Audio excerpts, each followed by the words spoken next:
Welcome to the podcast. This is the Equally Yoked Show. And once again, we are live talking about the various different things that have recently come up today. Now, it was quite a surprise when I saw that Erika Kirk was going to be addressing the Charlie Kirk situation live and his his assassination, and a lot more. And so we are going to be taking a look at her video. We're going to react to it. We're going to talk about it. And then there's a few other things that I want to go over. Again, just the sort of deception that is happening with just everything surrounding this situation. It's seems like it's such a big situation that most people are taking a lot of things out of context. Most people are posting videos that are just aren't true, and so we have to just tackle all of that as best as we can, as smooth as we can, and we are going to be taking a look at all that. So if you guys are just joining in, so welcome back to the podcast, welcome to the stream. If you guys have any comments, have anything to say, just let it go in the chat. Let me know what you have to say. I'll be reacting to that stuff live, commenting live, and of course, be respectful. Let's have a free, open dialogue, and let's just chat about what the truth of the matter of these things are, as opposed to speculating in a sort of conspiratorial way. Of course, there are conspiracy theories and stuff like that, and I don't mind discussing some of those things, but let's not go too crazy off the deep end. So let's take a look at the first video that I wanted to play. Here is the address to the nation from Miss Erika Kirk, Charlie Kirk's beloved wife. And again, this is all just very sad for her to be going through these things, and just not fair, quite honestly. It just isn't fair. So let's transition over here, and I'll bring you guys into the footage, and we'll play it all now.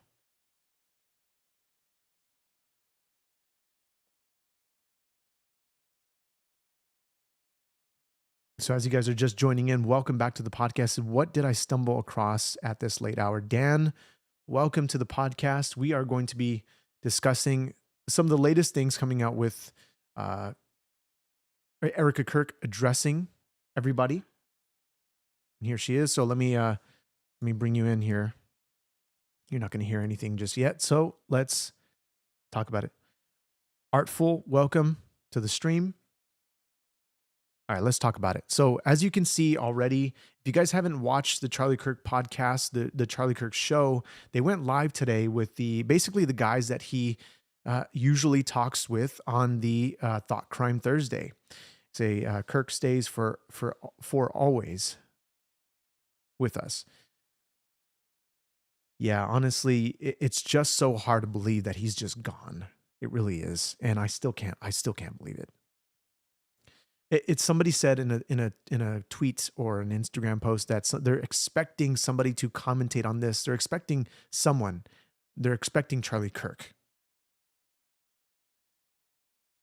So we're expecting Charlie Kirk to speak on this matter of Charlie Kirk's assassination. So anyway, you say it's not the Charlie Kirk show, it's Turning Point USA. I'm saying in the sense that it still is the Charlie Kirk show, right? Now, how they're going to be transitioning to Turning Point USA, just having it all under that one umbrella and just kind of sort of retiring the Charlie Kirk show name. I don't know how all that's going to play out. Maybe there's a sort of living trust thing going on as to how they're going to transfer the name, how they're going to do all this stuff. Who the heck knows, right? There's not going to be some single person filling his chair. If anybody sits in that chair, that's going to be Erika Kirk. But I most certainly think that they've all agreed they're going to leave that chair empty in honor of Charlie Kirk. Turning Point USA, of course. Of course, I want to pay respect to the fact that it's the Turning Point USA, but he's the one that built this, and we'll see what Erika Kirk is saying here. Because he built Turning Point USA off of vision, off of prayer, off of wisdom, off of his entrepreneurship. So let's talk about this. We're going to be talking about the Israel stuff. We're going to be talking about the Mossad stuff. Just stay tuned, and let's go on and play the video. So right away, she's praying to God. It sounded like she said, fill this room. Some of the stuff is inaudible, but we'll just try to go from there. Good evening. My name is Erika Kirk. Charlie Kirk is my husband. I first want to thank the local, state, and federal law enforcement who worked tirelessly to capture my husband's assassin so that he can be brought to justice. I want to thank the first responders who struggled heroically to save Charles's life, and the police who acted bravely to make sure that there were no other victims on that terrible afternoon. I want to thank the officers who have protected our Turning Point USA family these past 2 days.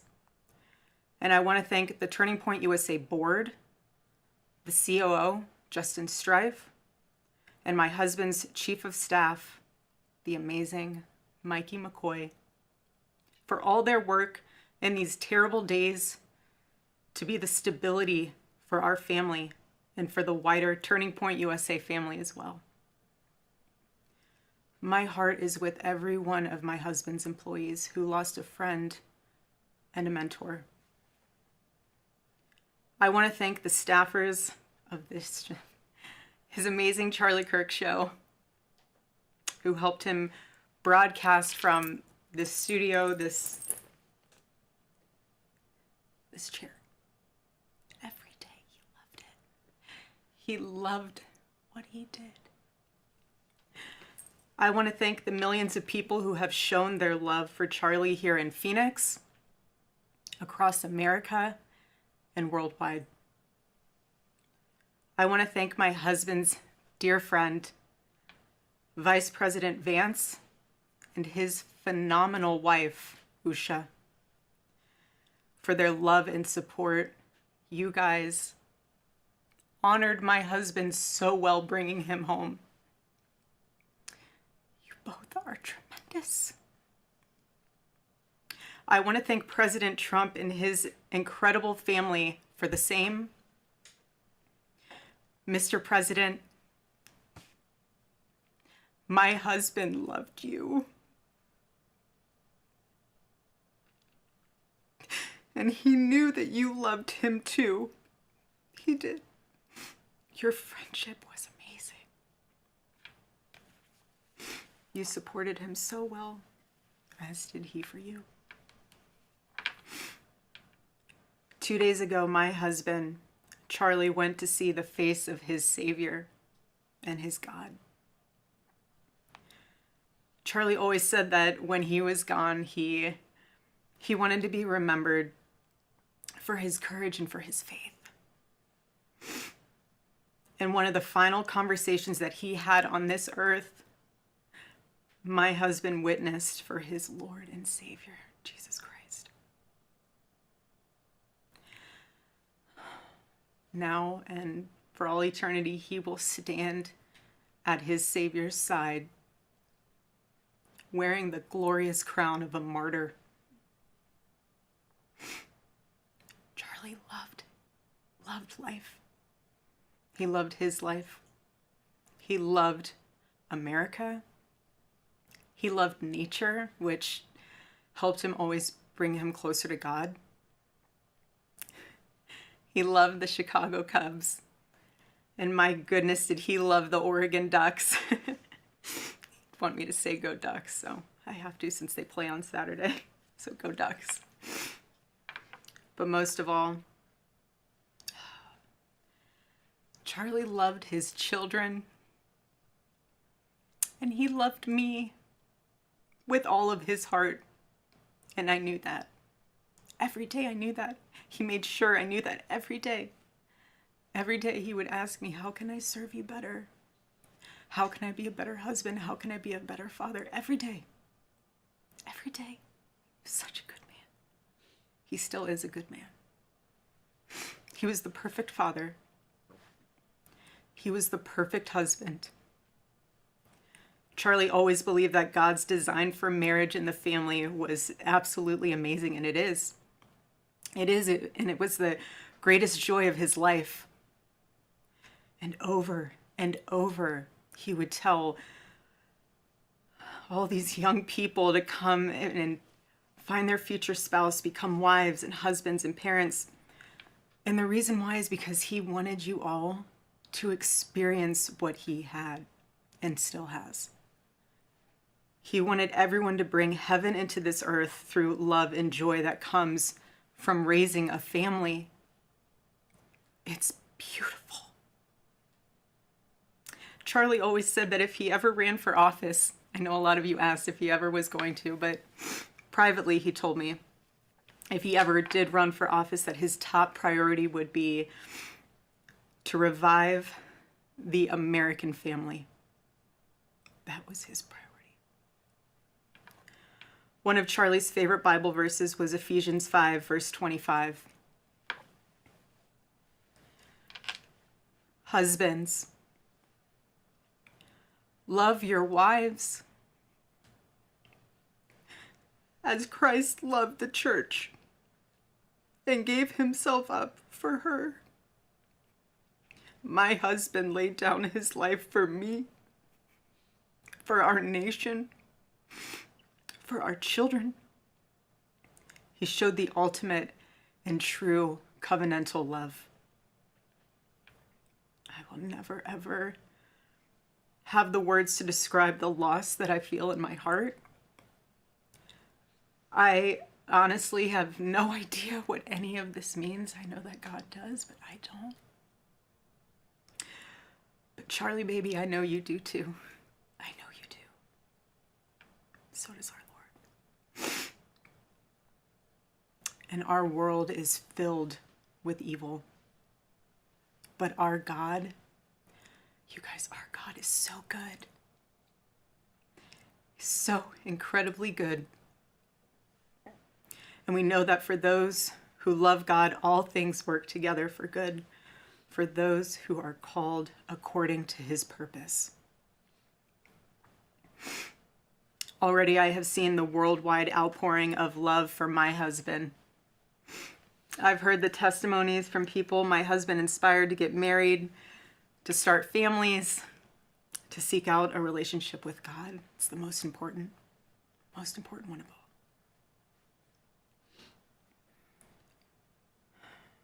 The evildoers responsible for my husband's assassination have no idea what they have done. Amen. They killed Charlie because he preached a message of patriotism, faith, and of God's merciful love. But they should all know this. If you thought that my husband's mission was powerful before, you have no idea. You have no idea what you just have unleashed across this entire country. In this world, you have no idea. You have no idea the fire that you have ignited within this wife. The cries of this widow will echo around the world like a battle cry.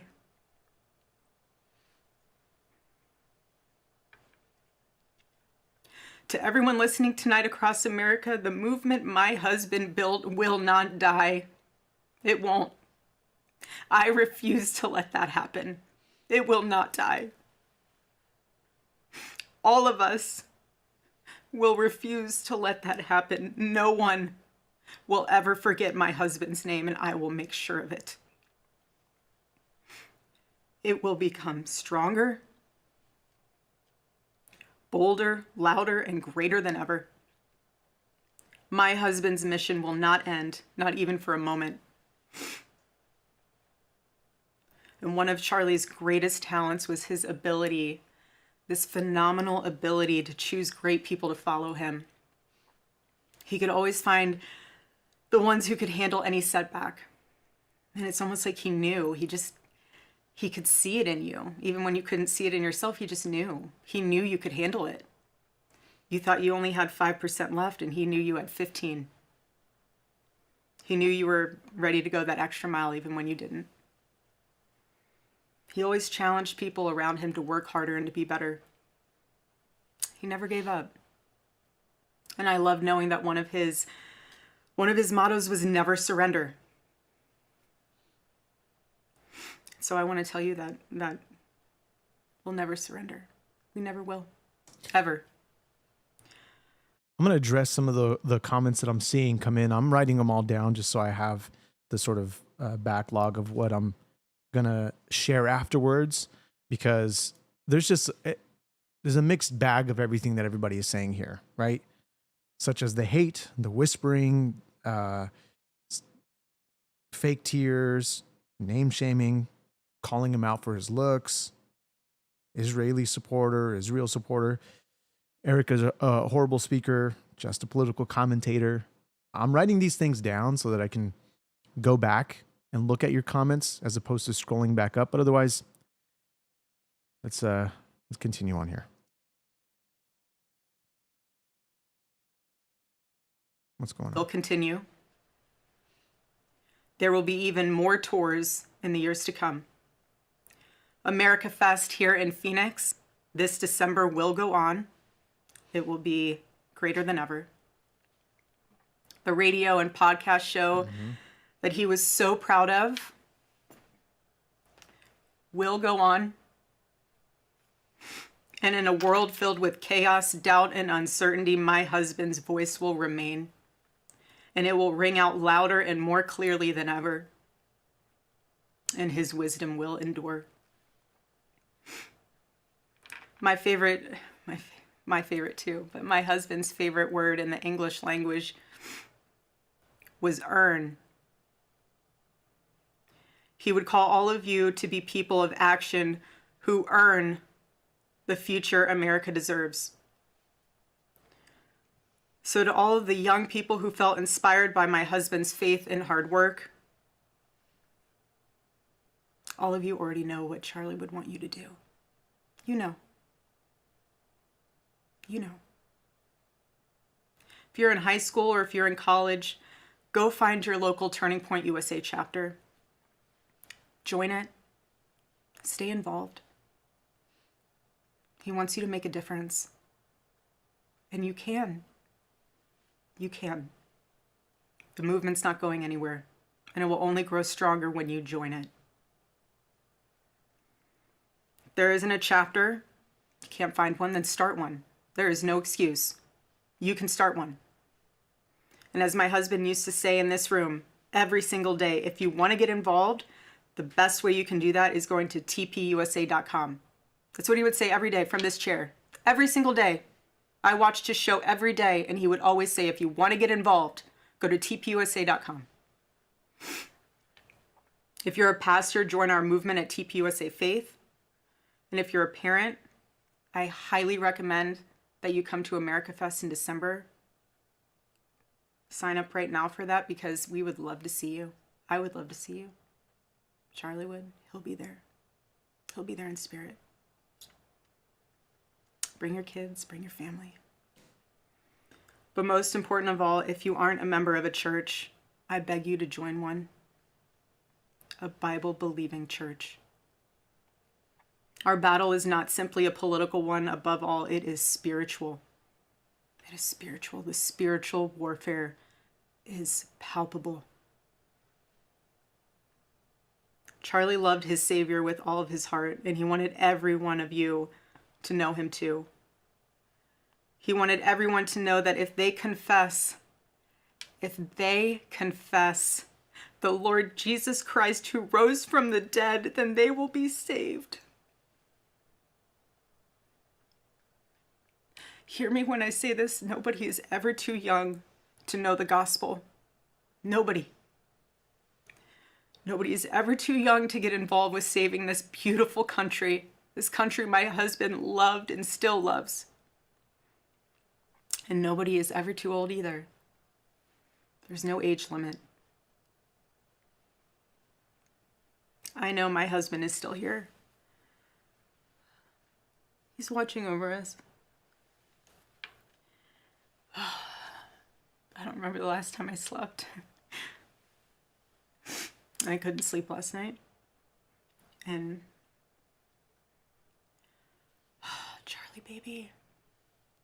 Charlie, I promise I will never let your legacy die, baby.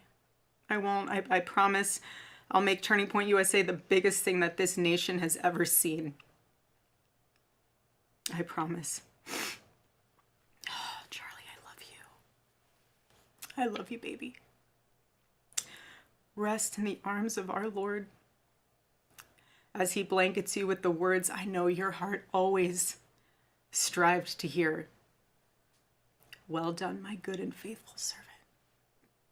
Amen. So she's almost done here, but yeah, we've got a lot to talk about. If you guys are interested in call-ins, looks like Chase, I'm not sure if you're still in the chat. You might be willing to call in. We'll talk about this. And yeah, we'll see about that. I got home last night. Gigi, our daughter, just ran into my arms. And I talked to her and she said, Mommy, I missed you. I said, I miss you too, baby. She goes, where's Daddy?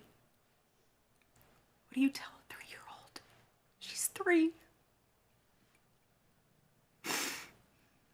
I said, baby, Daddy loves you so much. Don't you worry. He's on a work trip with Jesus, so he can afford your blueberry budget. And my goodness, am I so humbled to witness, Charlie, you alongside Jesus right now, doing what you always want to do, baby. Making heaven crowded, right? That's what it's all about. Making heaven crowded. I can't wait to see you again one day. Thank you all again who love my husband, who supported him, who wrote him an email every single day during his radio show. He read all of them. All of them.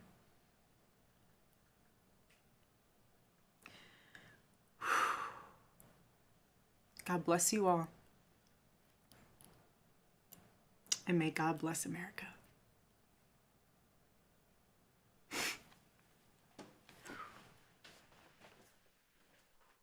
So what you guys just saw, of course, was was Charlie Kirk's wife, Erika Kirk, addressing the nation, because she well knows that the nation is listening.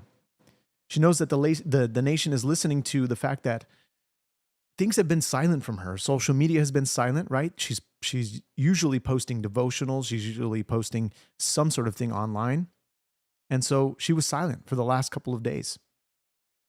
No sleep, having to figure out how to tell her daughter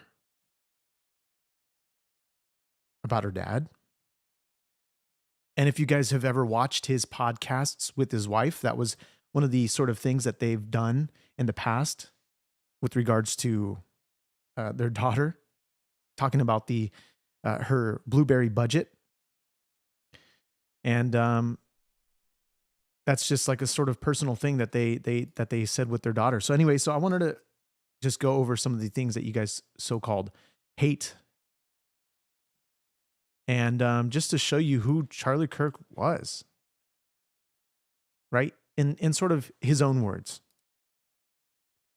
I just don't know how you can pull out hate out of this. The difference in opinion is not necessarily hate. Right? We can agree to disagree on things. Some things can be hateful. Some things may be offensive to people.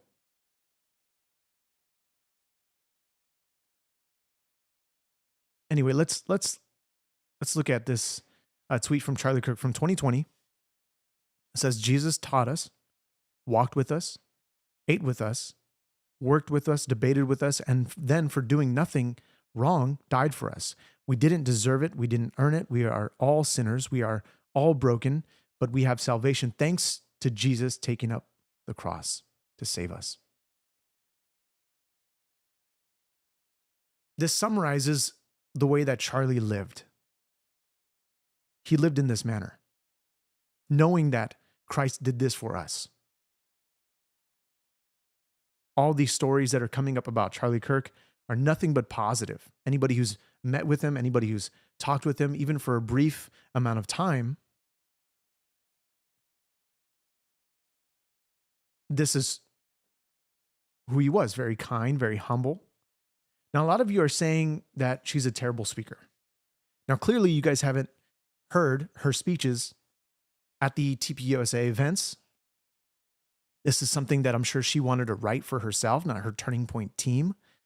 So that's kind of a wild statement.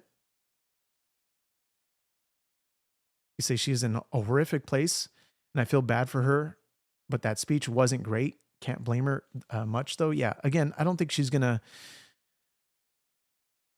I disagree. That speech was powerful because it was raw and from the heart. Exactly. I mean, think about it. Your husband just died a couple days ago, and now you're addressing people who are going to hate you, who are going to really just try to destroy you and defame your name in the most negative way possible. But these are some of the videos and photos that she shared, right? Oh, that's not it.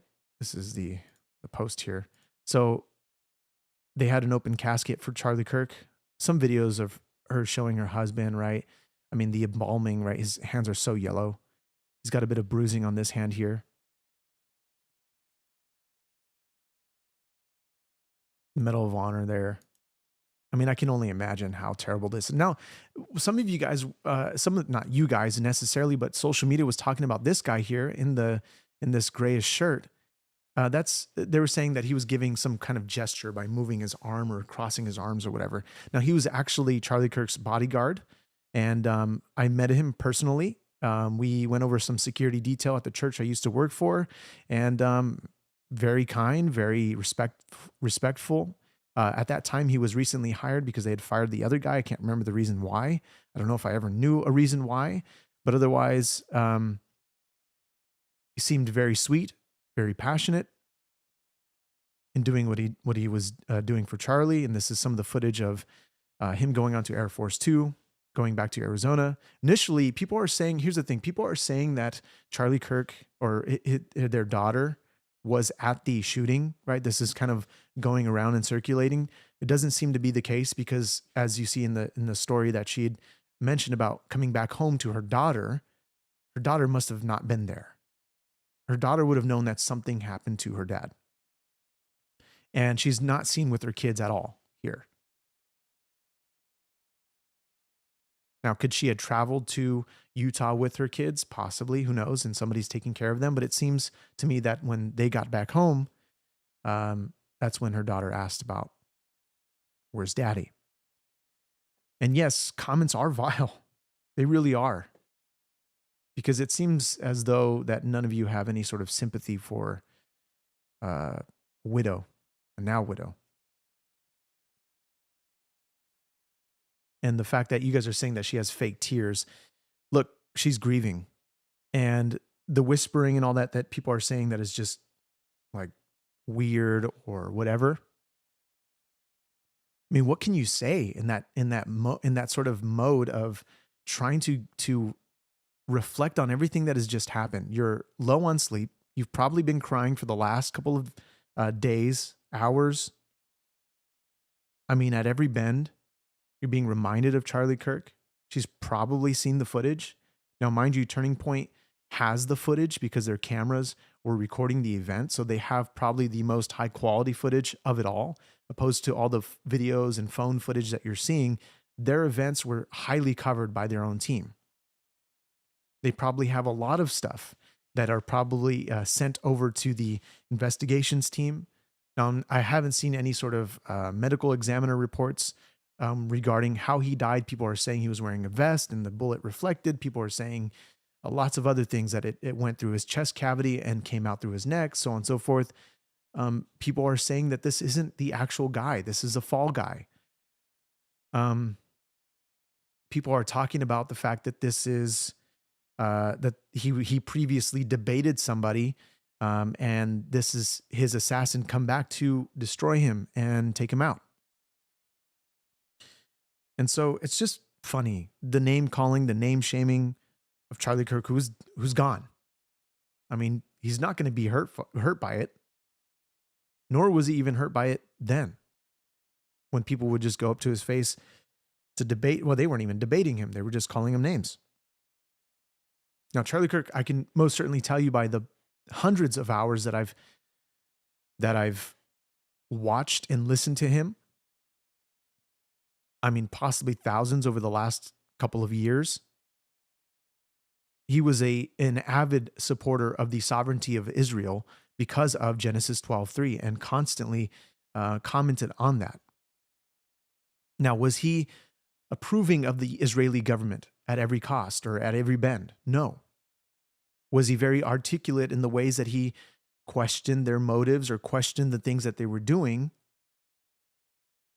Yes. But he was very wise in the way he spoke, in what he said, because he knew he had a lot of influence. But the people are saying that there's this clip circulating as to what got him killed, and this is why the Mossad did it, or this is why the Israeli government did whatever, right? They're saying all these things, and they're trying to pin Israel again. It's nothing new. They tried to call him a anti-Semite, when really that's far from the truth. Those who know what Charlie Kirk has said in context know that he is, again, a supporter of Israel, a lover of Jews, but doesn't have to agree with everything that they say or do. Yeah, you say, I listen to thousands of hours. Because of my work, I'm able to just listen and do my work. So, of course, I listen to hundreds, possibly thousands of hours over the last couple of years. I've been listening to him probably since, I don't know, maybe 2020, 2019, I'd say 2020, 2021. That sounds about right. Started to show up on my feed, and I just liked listening to what he had to say. I wasn't even into politics, and it started to just grow more and more after listening to him. So that's just kind of that. But Erika Kirk is most certainly she's a really good, excellent speaker. I don't believe that she has her own people. Maybe she does, to at least edit her speeches and to make them proper. I mean, anybody who is a public figure probably does, and rightly so. You have to be careful with what you say. You have a lot of influence.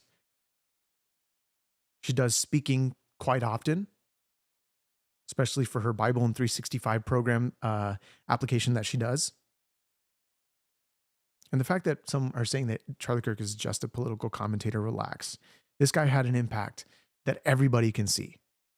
I mean, everybody. Globally, not just in a local area, not just in Arizona, not just in the United States. He had an impact everywhere, especially on college campuses. So he had a very huge impact on the youth.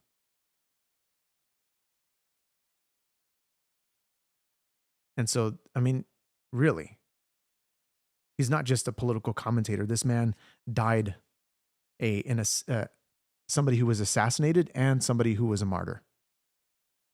And people try to separate the two, but really, you just can't, because all the videos coming out about the fact that he was sharing the gospel prior to his death, and he died fulfilling his calling. That's it. That's kind of what went down. Now, some of the things that are going on with somebody who was suspected to be his killer. People are saying that it's not Tyler, and they're saying it's this guy. Hang on. Oh, yeah, I guess it is. All right. My name is Blake. No. It's only This guy. U.S. citizens. That's a f***ing lie. Okay. He's a liar. So, okay. He can't debate. He just Okay. lies. You've now sworn. Right, like so people are zooming in on his face, and they're saying, well, his mouth matches, his little, eyebrow fro is matching, and it just add some glasses. That's the guy. This is the guy you need to be looking into. And this is somebody who posted this. I'm not sure. I don't even know this channel. It says, let's see, leftist Tyler Robinson's meltdown exposed. It says, unearthed footage reveals chilling debate between Charlie Kirk and his future assassin Tyler Robinson. So they're saying that it's this guy, but when you see the photos side by side, that's definitely not the guy. Now somebody tagged Grok to ask, and Grok responded that, oh, actually, no, it's not even this. There's something else that I wanted to show you. But anyway, it says this is a response. I'm not sure if this is, yeah, this must be a response from Grok saying, no, this it's not the man carrying the megaphone is a video. So it talks about this is Stone Lambert of Oklahoma State University, which is also where this debate took place. He is not Tyler Robinson, Charlie Kirk's alleged killer. And so, so people are saying that it's this guy. Freedom of speech. Well, I mean, you could say whatever. So people are having that sort of debate and conversation there. Now, there's also this interesting footage. There's this video footage that was caught of a drone flying by. And these are some snapshots of this drone footage as the assassination took place. I'm not sure what to think of that. I mean, it could be a drone, could be a bird that is highly distorted because of the frame rate and the way that this camera snapped these shots. I mean, it's not snapping shots, but the way that obviously cameras work, they're capturing in frames. So could this be a drone, or could this be a bird? Or could it be a plane? You know, we don't know. I mean, it looks like a drone, but it could also be a bird. Honestly, when we just look at it, that could just be a regular bird. I mean, it's flying really fast, especially with whatever frame rate that is being captured at. You're just not going to capture the details quite well, especially being that the camera is not that high resolution to be able to, I don't know, capture something of that magnitude that small. So this is just coming around. And somebody asked Grok, and it says, yes, news sources confirm drone footage captured aspects of the Charlie Kirk assassination at Utah Valley University. In the video, a dark object appears in the sky, moving steadily like a drone. Ownership details aren't fully public, but reports suggest it's professional surveillance equipment. Now, I just don't know. If this is accurate. I've looked and I haven't seen anything with regards to oh boy, I'm not even showing any video. My goodness. Well, there's the drone footage. And so, by the way, this is the guy that is, 10-year-olds here and I didn't show 11-year-olds, this. we have some decency. Whatever. Okay, you don't care. You're a typical leftist because you only care about yourself, Who said I was not a about leftist? the other people. Who said I was a leftist? Well, it's very clear by how you're acting. Let me ask you a question. Thanks, Should we be Justin able Drum. I to appreciate it. deport terrorists that So are this is what people are, who people are saying. This is Tyler Robinson, and the correction here in the context saying it's Stone Lambert of Oklahoma State University. So I'm repeating myself because I didn't show the video footage. And this is, again, the drone footage that I was showing earlier as to the flyby, and somebody captured the still frames. Now, could this be a bird? Who knows? I just wanted to show that for you guys because I didn't show it earlier. My fault, my bad. And so those are just things that are coming out. Again, what I did want to say is that there's a huge campaign of deception going on where people are using a specific video that is floating around, him talking about the Israeli government. And you just have to pay attention because a lot of these videos, they have a lot of cuts. And they look somewhat seamless, but somebody who edits videos or who does editing as a side sort of gig on, professionally, when cuts are done and when things just don't look right. So you just can't believe everything at face value. You just can't. Now,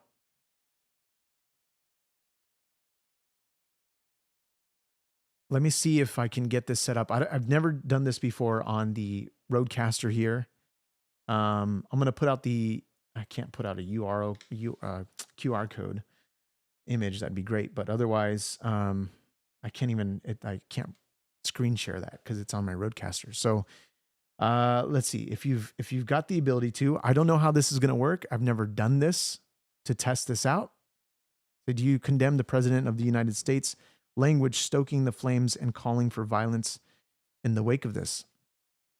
Personally, Chase, I have not seen anything with regards to this. I mean, we'd have to look at the context. We'd have to look at the video. I haven't looked at a video regarding this talk about the president of the United States stoking the flames and calling for violence. I don't imagine that that's actually true, but hey, I could stand corrected. So I don't know. I have not seen that. It says, what does the fact that his killer came from a Mormon conservative family that voted for Trump do for your narrative? I'm not sure if you're referring to somebody else who's talking about that, but yeah, I don't know. I mean, what does it do? I mean, nothing really.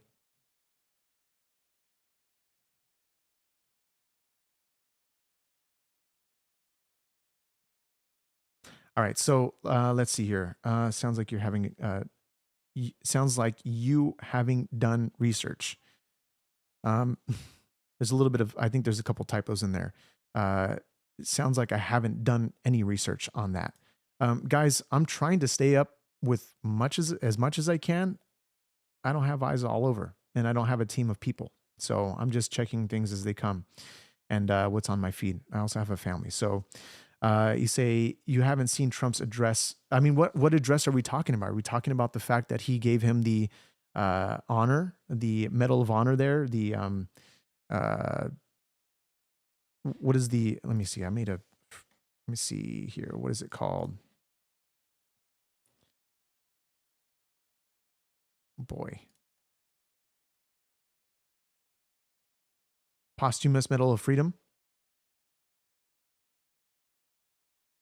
So let's see here. This is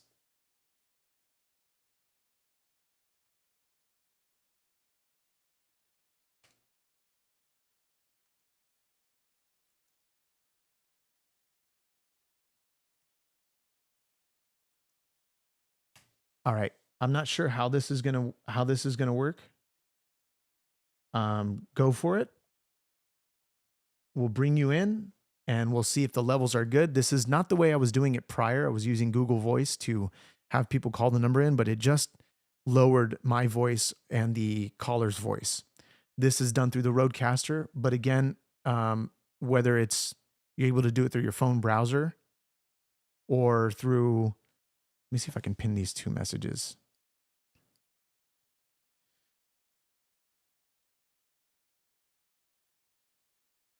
Whether it's done through, I don't know if I can pin two messages at once. Maybe I can. I should have just done it in one chat, I guess. Let me see.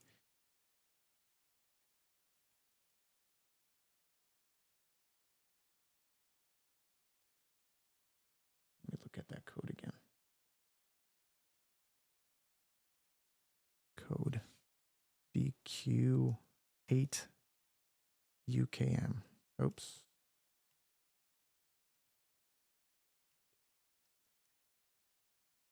No, come on.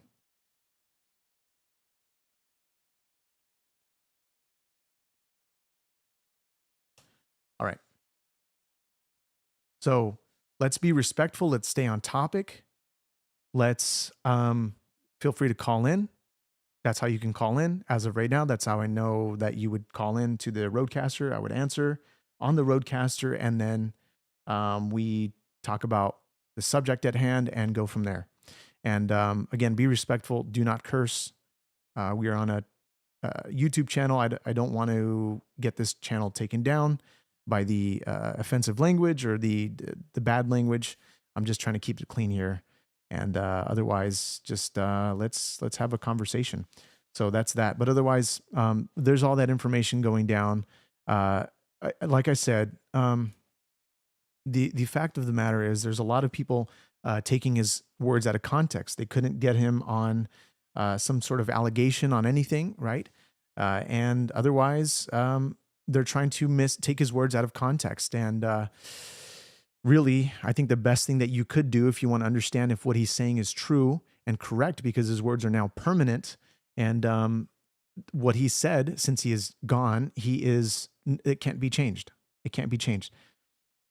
You say don't get his channel banned, folks. He just got it back. Yeah, if you guys don't know, I just got my channel back recently, and this is it's been I'd say it's such a blessing because I'm able to cover this stuff for you guys, and honestly, I think it's just a work of God because I mean I was trying every avenue to make sure. Okay, so it looks like Chase is calling in. Chase, let's see here. Please select. One is ready. Chase, are you there? Hello, Chase. Chase, you're calling into the Equally Yoked show. Chase, are you there? I just hear nothing but feedback as of right now, so I can't hear you. I'm sure you can probably hear on the live show, but otherwise, if you're on a computer, enable your mic or change your mic. Okay, you're saying you're going to check it out. Got it. So Deuce Williams, it's not a number. It's a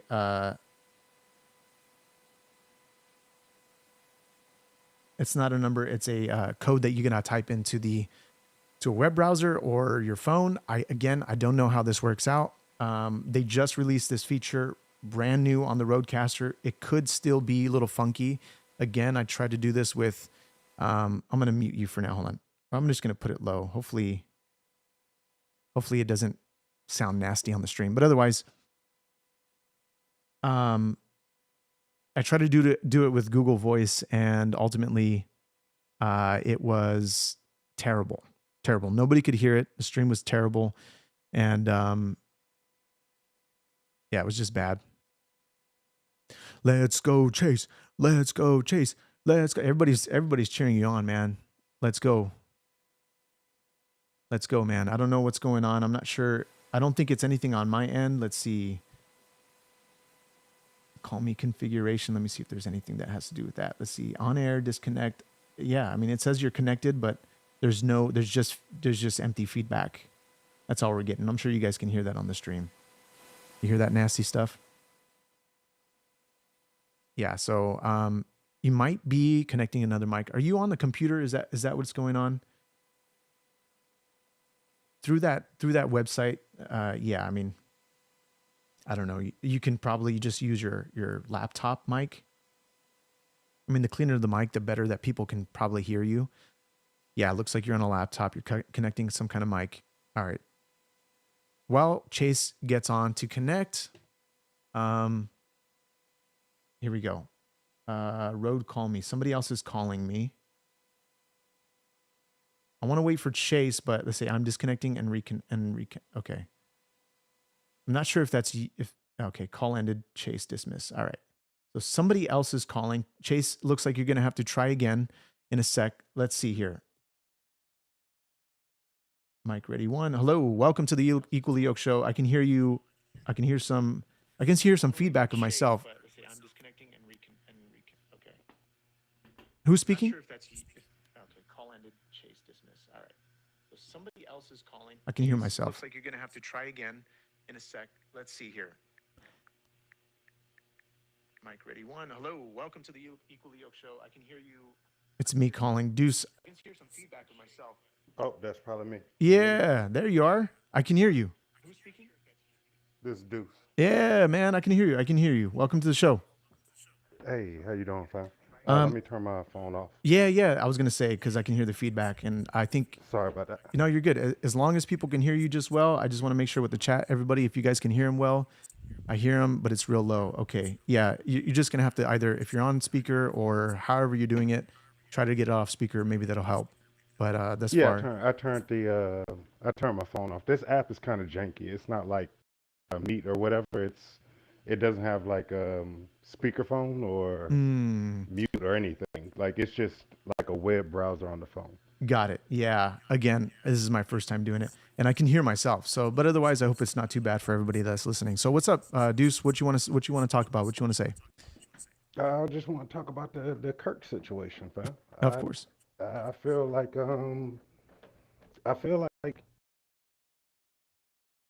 Oh, man, Deuce, can you hear me? Oh, man, dude, I lost you. Where you at? Hold on. Are you? Man. Okay, I'm gonna rate it a bad experience because that is they need to fix that. I don't know. All right, here we go. Okay, well we got Chase calling back. Man, that sucks. I really wanted to hear we were gonna say Deuce, and we got Chase calling back. Gosh.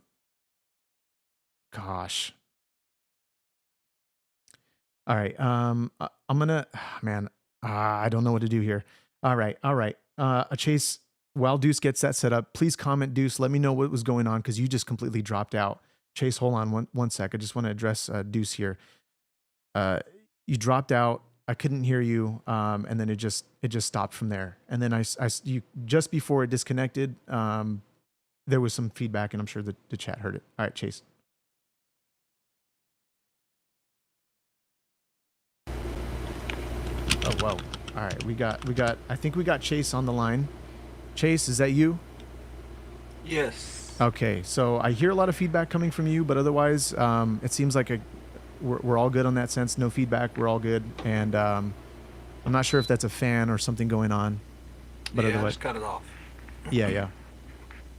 All right. So what's going on, Chase? Welcome to the show.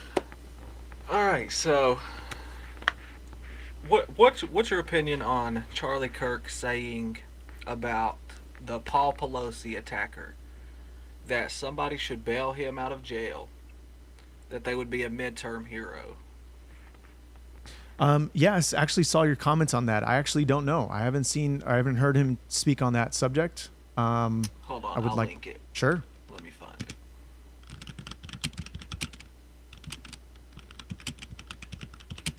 Let me see if I can find it as well. I can play it on the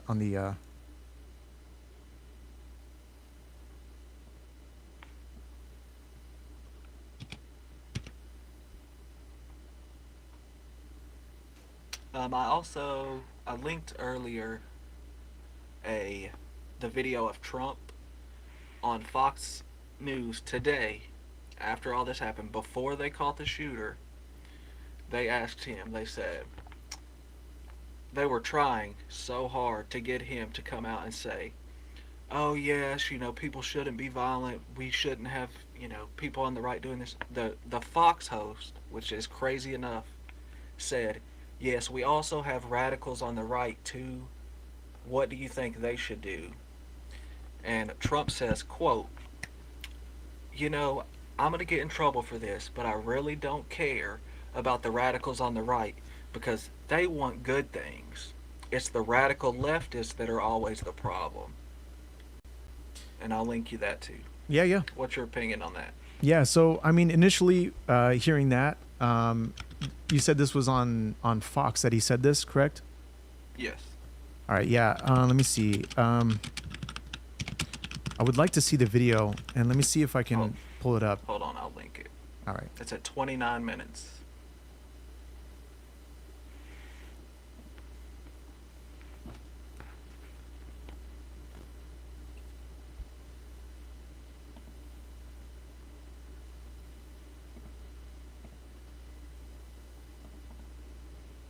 $17 hours ago, is that correct? I linked it in the chat just now. Judge's epic performance coming after this exchange with the commander-in-chief. That's where to go. But Now killers from prison. People have gotten of this, and now all of a sudden she's being praised by the people. Can you hear that, Chase? Yes. Okay.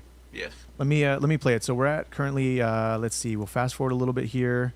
I'm gonna go a little bit before so we can get some context. This is 28:03 so far. So we're gonna trying to just trek through this. In Afghanistan, that's worse. There's no city like that. We hear about places like, oh, Afghanistan's so terrible. They don't have anything like that. When I had to tell in the front.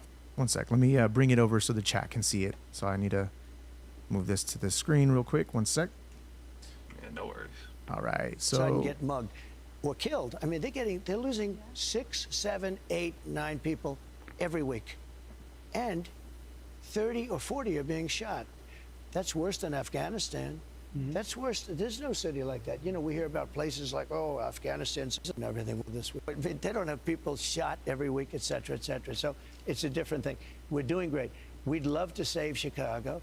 We don't want to go into a hostile By the way, the people will greet us. Right. But you know, they have professional agitators. They're professional. They're paid. I had one the other night. I went into a restaurant and this woman stood up. I looked at her immediately. She had money. She wasn't serious. They get coming paid up for right it. here. They're professional from Soros and other people. And we're going to look into Soros because I think it's a RICO case against him and other people. Because this is more than like protests. This is real agitation. This is riots on the street. And we're going to look into that. What do we do about our country with that? Because we have radicals on the right as well. We have radicals on the left. People are watching all of these videos and cheering. Some people are cheering that Charlie was killed. How do we fix this country? How do we come back together? I'll tell you something that's going to get me in trouble, but I couldn't care less. The radicals on the right oftentimes are radical because they don't want to see crime. They don't want to see crime. Worried about the border. They're saying, we don't want these people coming in. We don't want you burning our shopping centers. We don't want you shooting our people in the middle of the street. The radicals on the left are the problem. And they're vicious, and they're horrible, and they're politically savvy. Although they want men and women sports, they want transgender for everyone, they want open borders. The worst thing that happened to this country, because I've already solved inflation, costs are down. Look at energy costs. You're going to have... All right, so looks like he's going to go into something else. But otherwise, initially, just hearing that, I mean, what he means exactly by radicals on the right, I mean, whether he's trying to sort of cover the side, I don't know. But go ahead. But keep in mind, this is immediately after Charlie Kirk's murder. If you go on Twitter right now, there are hundreds of people on the right calling for revenge, vengeance. Oh, we've got to, get them back. All of this. He is the president of the United States of America. He's supposed to be a leader who calms the situation down, brings the country down from the brink of chaos, not incites it. No, I agree. Listen, I agree with that. He is somebody who has just one of the most powerful voices right now to be able to speak on this matter, and a few others. But I'll give you an example. I listened to a video from Andrew Tate today. Now, I don't think he leans right, or I don't know which way he leans. I don't listen to his content much. But the way he was speaking, and he has a big following, a big audience, was speaking in the manner of very violent. And people who are calling for this on Twitter, on Instagram, on YouTube, wherever, where they're calling for violence, where they're saying we got to get this guy back or we got to do whatever we need to do, violence is just not the answer. As hurtful as it is for people like me who've met him personally, for people who haven't met him but watched his content constantly, violence again is just never the answer. So that honestly is just my own opinion. People don't like the fact that Charlie Kirk was assassinated, and they want vengeance. But ultimately, when somebody like me looks at Scripture, God says vengeance is His. We have to know that we can still enact justice by our laws that we are able to abide by the policies that we have, and we utilize those to the full extent, because that's what the laws are in place for. God set up laws in the Scriptures in the Old Testament, and these are laws that they followed in that manner. And when the Founding Fathers set up the laws for our country, obviously through development of just technological development and development of cultures and society, we are where we are today. And Utah has a death penalty, and a lot of people are calling for the fact that this man deserves a death penalty. I mean, that's the law that they have in their state. That's the law that they're going to abide by according to whatever the judge decides to, it looks like they're going to possibly charge him with the death penalty. And so that's just my point on that.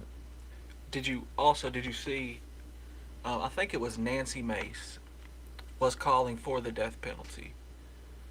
And then once it came out who the shooter actually was, you see that she changed her tune on that. Remember when they were all saying, oh, before we even knew anything about the shooter, they were saying it was a trans, leftist, radical liberal that killed him. Before we knew, we had a picture, we knew a name, we didn't know anything. They're stoking more violence for the country. Yeah, so the thing I've been saying from the very beginning is that you can even see some of the posts that I've been posting as the news kind of comes. there has been so much deception about what has been coming out. Obviously the But it came directly from the president of the United States. you're talking That's about where it came you're from. talking about the trans comment, right? Is that Yes. correct? Yeah. Yeah. So again, people thought, right, because of the bullet shell casings, and rightly so, they would have thought that But it that was probably. before that even came out. I'm just trying to think about the timeline as how everything comes out. But again, he's probably had information that we didn't know at the time. I mean, he's the president, right? So if Right, he's, but if he had information we didn't know, the guy's not trans. of course, that now came out. So does everything he say is right? I don't think so, right? I'm not going to defend Trump for why he said what he said, but so this is the thing that I've been saying constantly about all this stuff that's been happening. All the stories that people are trying to say on the narrative online are just not adding up. People are altering the images with AI to enhance the image, and I get it. People want to try to identify the guy, but it's altering things like his shirt, his facial features, making him look more manly when he's actually more young, right? And some people are saying this person named Omar is the shooter, which there's a side-by-side photo of the tweets versus the who appears to be a trans. But like all that stuff is kind of like, you know, I know that is all, you know, going on Twitter and everything, but that's to me like a side issue, because we know, me and you can go and look and we know, you know, okay, here's the actual photo that was released. We can look at that without people editing it and what they're saying on the side. We know it's obviously not a trans person. It's a white man from Utah, from a conservative Mormon family, with tons of pictures on their social media of guns, all of this stuff. And they come out and say, oh, it's a leftist liberal that murdered Charlie Kirk. Well, I think that they're probably saying that. This is just my opinion. They're probably saying that because of the fact that of the bullet shell casings that they saw the engravings on. I mean, these are the same claims that the left like to use, right? Or the left uses to. Go ahead. What on the bullet casings was trans ideology? What was that? Let me go back and let me see. I have the notes written for me. Let me see if I can I think actually. one of them was catch fascist. It says, "Hey, was, fascist, catch!" Right? Yeah. Something right. like that. There's Antifa. Somebody's linking the arrows to Antifa. There's. Let me see. Let me go back to. There's the Owu, the furry reference. And then there's, hey, if you're reading this, you're gay, LMAO. Mm-hmm. Yeah, so let me see if I can find out where I saw the. Let me see. It's on X. I'm not sure if I'm going to be able to find this. I might be able to find. So there's this post by Steven Crowder. This is what I initially had reported from some of the. I don't know if it has all of the information with regards to. I might have been reading an article. Before we had the information. He came out and said somebody had leaked that to him. Exactly, which it matched what they some of the stuff that matched, right? Because not all the information was here. So I'm just trying to find the article as to what I was reading at the time. So let me see if I can. It's going to take a moment, but otherwise, so I mean, what are your thoughts on everything as far as the shooter? I mean, what are your thoughts? Really, for the shooter, I mean, his dad is a former sheriff, U.S. Marshal, officer, right? Mm-hmm. Or U.S. Marshal, okay. They're Mormons, obviously, you know, a conservative family. We really don't know at this point, you know, if the son was with their ideology or not. We don't have enough information to really say. But if you look at, you know, just the shell casings, I mean, the Uwu thing, if you go look up that full statement, it's kind of like a Groyper statement that they use to make fun of furries. The last one, if you're reading this, you're gay. That could be anything. Catch fascist. That, I can see that, you know, being something that maybe an anti-fascist, Antifa, or somebody would say. So it's really kind of all over the place. We have not enough information to know. But as the President of the United States, when you come out and say, before you know anything, it's a leftist, all this, that is stoking people on the right to immediately try and do the same thing back to people on the other side. If you go and look at all of the leaders on the left, all the politicians, Barack Obama, Biden, AOC, Nancy, like all of them are calling for political violence is not acceptable. We don't need this. Nobody deserves to die like this. If you go look at all the statements from the Republicans, like right here, Representative Clay Higgins talking about he's going to go and try to take driver's licenses away from anybody that says something about Charlie Kirk bad online. You've got Nancy Mace talking about, here, let me link this video of her for you.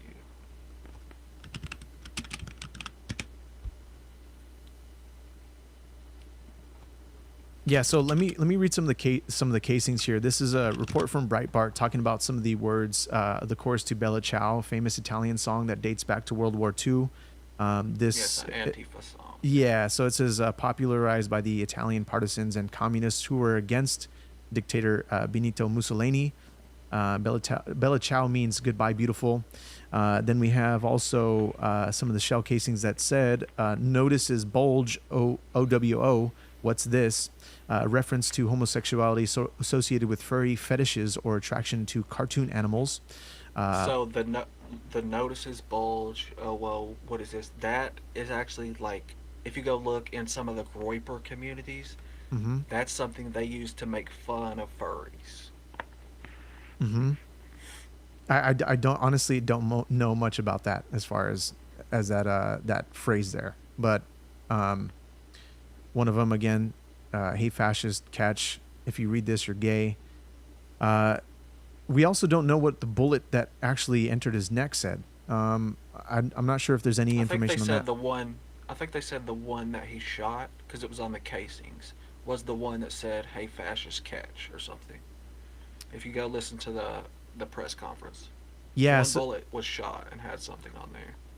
Yeah, so the cartridges, so the ones that I'm listing here are the ones that were, say, according to, okay, here, let me see. According to Cox, fired casing had them. So one that has already been fired was notices bulges, OWO, what's this? Okay, so that's the one, I guess that was, because there was only one shot fired.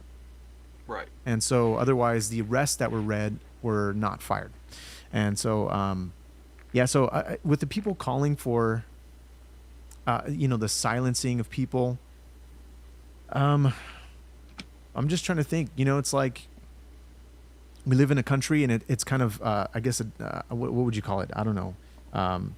Hypocritical to say we should silence people that are saying bad things. Understandably so. I understand that people are upset and sad about this and angry and mad, and rightly so. And same here, initially I was kind of upset and I didn't believe it.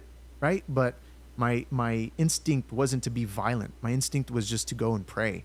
And so a lot of these people that are saying these things, they're not going to act in the manner that Charlie Kirk would have acted, because Charlie Kirk was a believer. You and I know that. He preached the gospel before he died. That's not something that he would probably be calling for if somebody that he knew, like, say, if Trump did get assassinated. I don't think those are things that he would have been calling for. But then I don't know. He definitely wouldn't have. Yeah, so it's just not right. It's just not right for people to start to silence people just because they're saying things that are hateful. I mean, look, these are the things that Charlie Kirk defended, and that was free speech, and that's just that, right? People talk about Ilhan Omar's, and a lot of these other people are saying he died, and this is what he gets because he died preaching hate. But that's nonsense, because of the tweets that he would share, the interviews that he would do, the podcasts that he would do.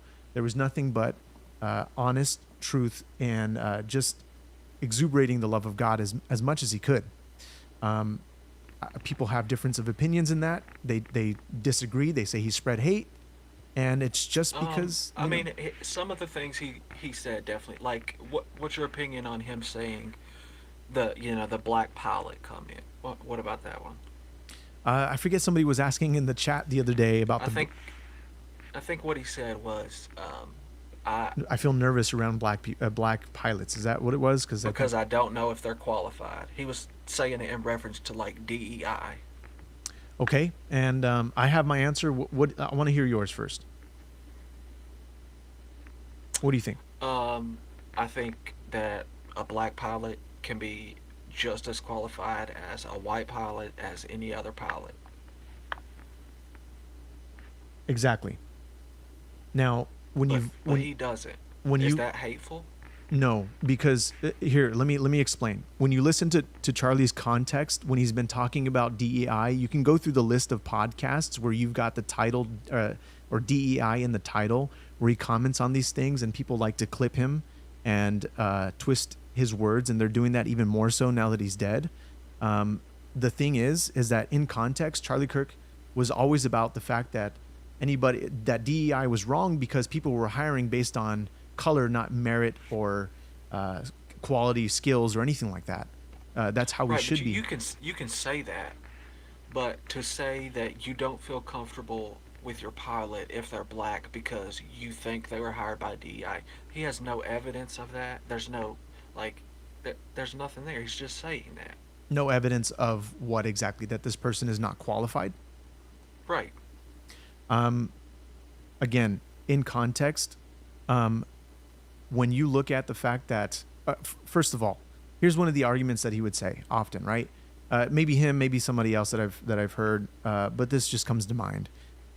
Would you say the same about somebody who was a surgeon, and when hospitals or medical boards they start to implement DEI practices and programs for people to advance in medical school, and they have not received, or rather they were either just barely passing or they passed only because of DEI so that they can diversify the client pool. Or so is your statement that because of DEI they actually failed, but because they were of a certain race that they passed them anyway?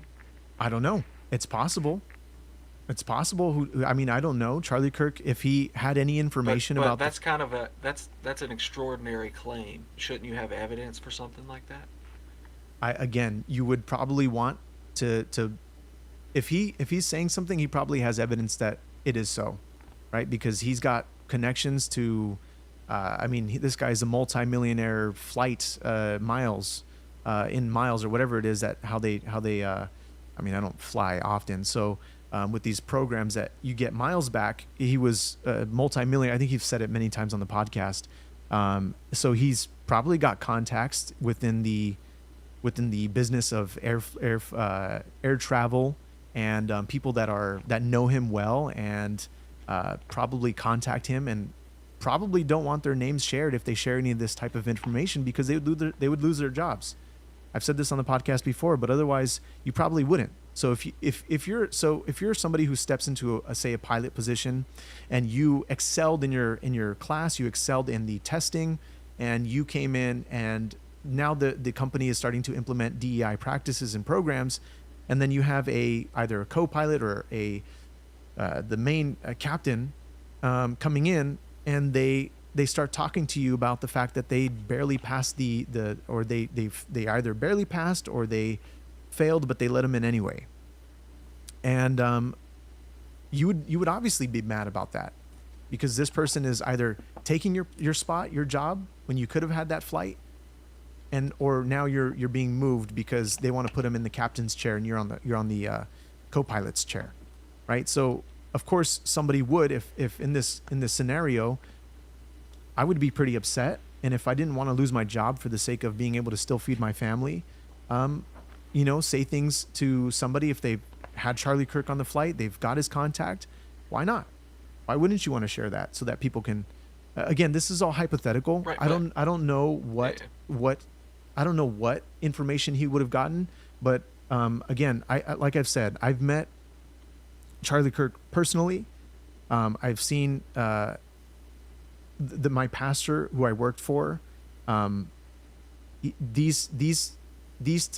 they spoke every night, but these guys have contacts because, especially somebody like my last pastor, they had people that worked for Area 51. They had people that worked for government agencies, and their names are they're classified. They're not going to say these names. They're not going to say who they are. And they're just going to give whatever information anonymously that they could share. So people that have this sort of status or, this ability to But have isn't context. that the thing that the right always complains about is, oh, the media, they lie to you, they use all these anonymous sources and don't source anything.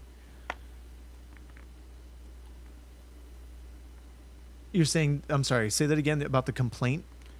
I said, isn't that something that the right always complains about, is that the media never sources anything. They use these anonymous sources to spread fake news and lies and just say, trust me, this is it. I can't tell you because, the source doesn't want their name revealed for fear of losing their job.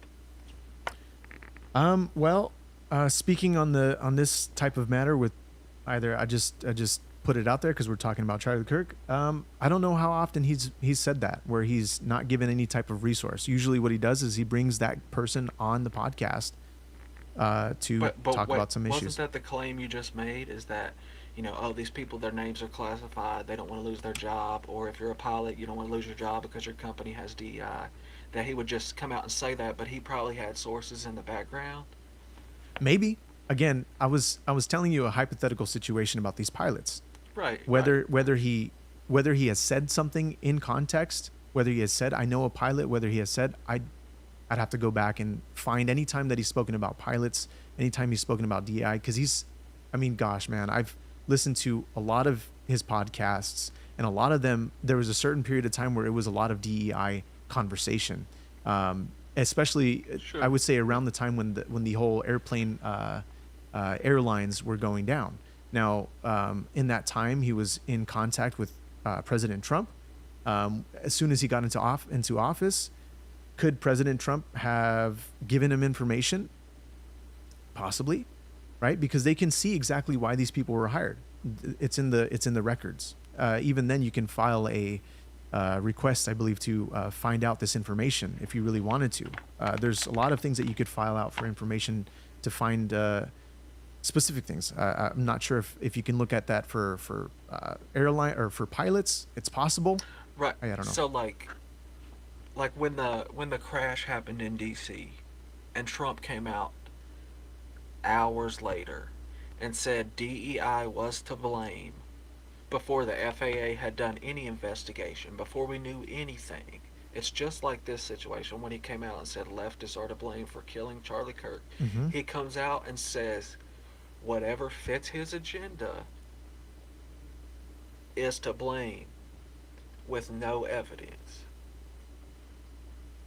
That's to me the same thing as saying, oh, black pilots are not as qualified because DEI, with no evidence. Yeah, again, I can't defend every word he says, but I think if somebody in that power needs to be careful with how they say it and what they say. But I think, me personally, I think this has probably been, it's just sort of a relief from what we've had in the last administration, personally. Being in the sort of... Wait, you're saying that Trump is a relief from Biden? I say the sort of the level of transparency is a lot more than what we had with Biden. Now, I'm not saying I agree with everything that Trump says. I've said that, and I've said that time again. I'm saying that now. I'm saying simply that whatever he's saying, the sources, of course, we need to fact check them in the manner that it's true. We just have to look into it. We can't just believe everything at face value. Again, this is something that we just can't, whether it's the right or whether it's the left reporting it, those who report on any type of information needs to look into it. So it's but not... But you don't hold the President of the United States to that standard, because he constantly does this about everything. Everything. But I've said to you again and again, he's got to be careful with his words. And if he's saying something that is clearly false, we got to call him out on it. It's just simple as that. Do you think Charlie Kirk did that? Yes, he did. When? Epstein. Talking about... Is that the only case? I'm sure there's many others, man. But that's what comes to mind immediately. He's somebody who, of course, you have to understand that he's somebody who had Donald Trump as a contact. It's not something that you want to just break a tie, right? Or not break a tie, but I guess a connection that you would have with the president of the United States or potential president of the United States.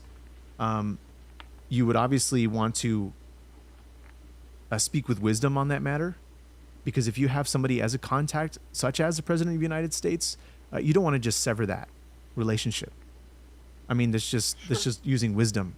And at some point, if obviously, based on Charlie Kirk is not going to, what would have not hindered his values or what's the word I'm looking for, would have compromised his values for the sake of any man.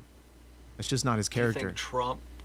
Do you think Trump is a good representation of Charlie Kirk's religious values? No. Okay. No, he's a politician ultimately.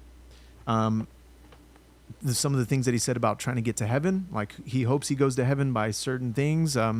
It's just not it's just not scriptural. It's just not.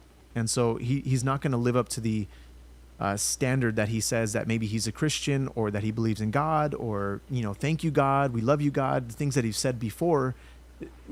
Again, Jesus is very clear about this matter that if you do not confess with your mouth, believe in your heart that Jesus Christ died for your sins, and you ultimately live out and walk according to that statement that you've said and believe in your heart, your fruits will show. And Trump is ultimately a politician more than he is somebody who reads the Bible. Although he's very, very smart in surrounding himself with people who know and understand Scripture. Scripture tells us prophecy, and it tells us much more than prophecy. It tells us how to live. So, I would say he's a grifter, really, with religion. But yeah, I mean, that's up to him and God, really. Hey, I got Deuce calling back in. I'm gonna let you go. I'm gonna see what he has to say. Appreciate it, Chase. All right, thanks. Yep, thanks. Bye.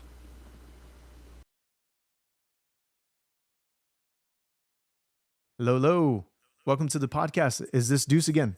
Yeah, I mean, that's up to him and God. Hello? Yep, got you. Hello? Hey, what's good? Hey, back. Yeah, I'm back.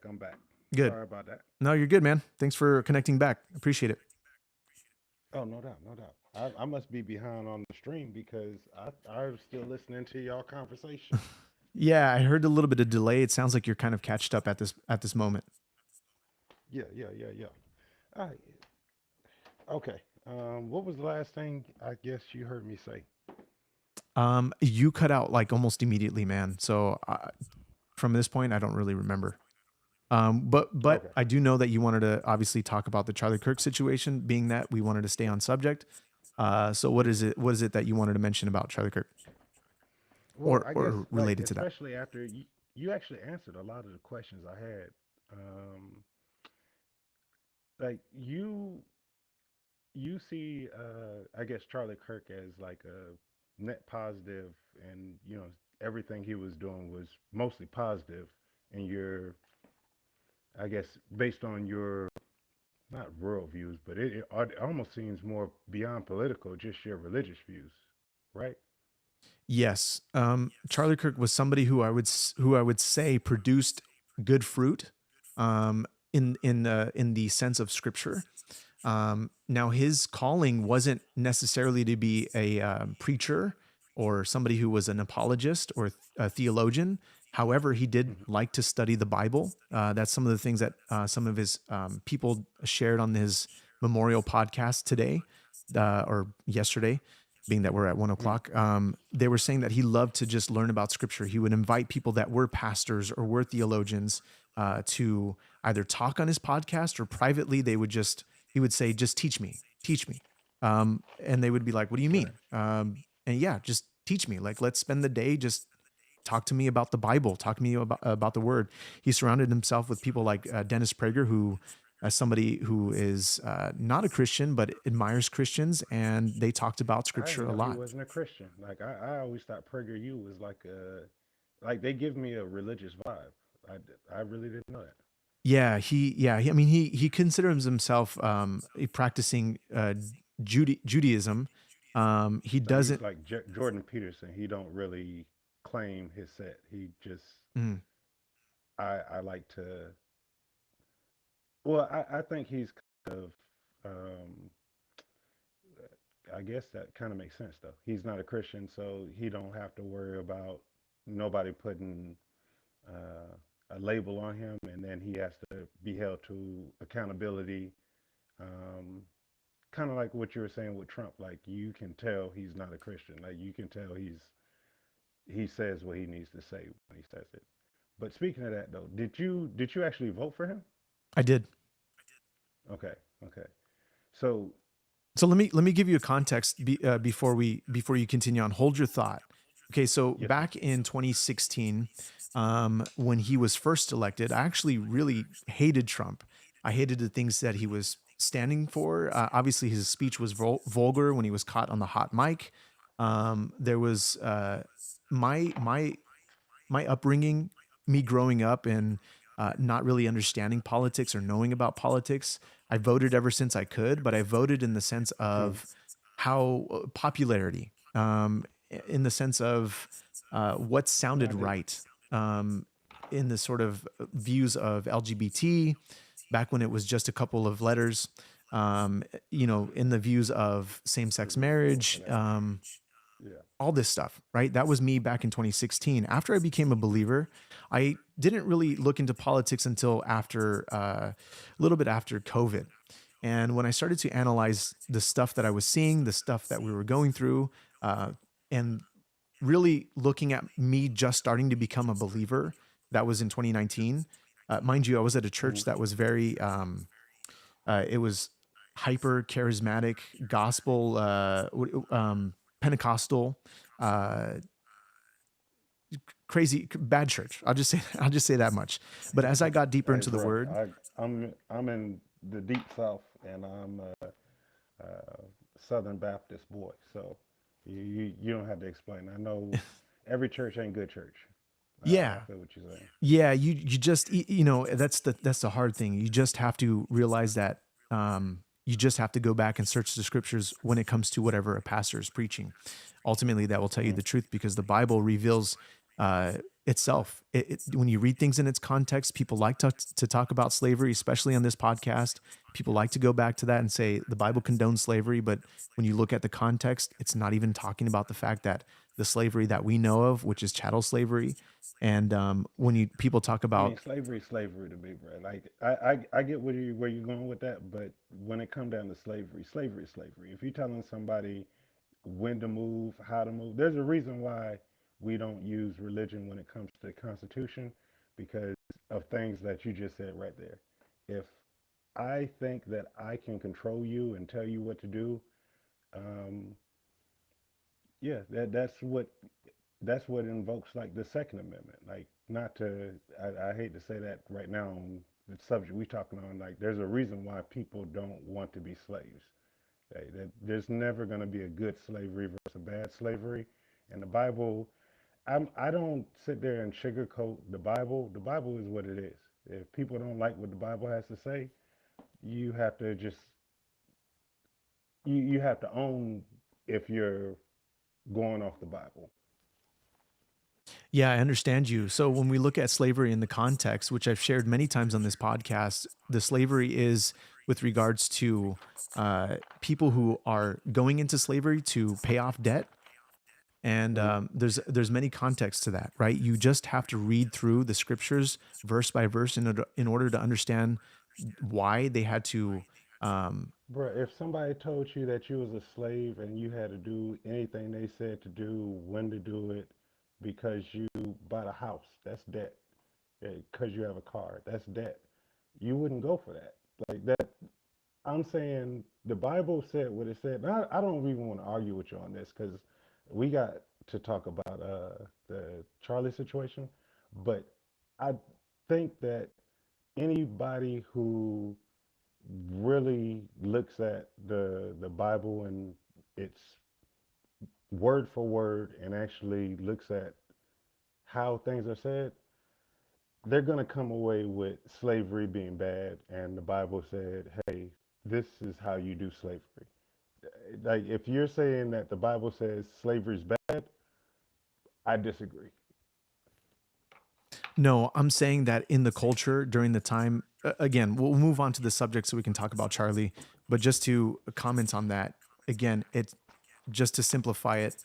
Again, we can go on this on another podcast talking about slavery, Yeah. but otherwise, And I got a better answer for you when people bring up slavery. Like, all you have to do is be like, man, that was the Old Testament. We got the New Testament. We don't rock with that no more. Like, after Jesus, we doing a whole different thing.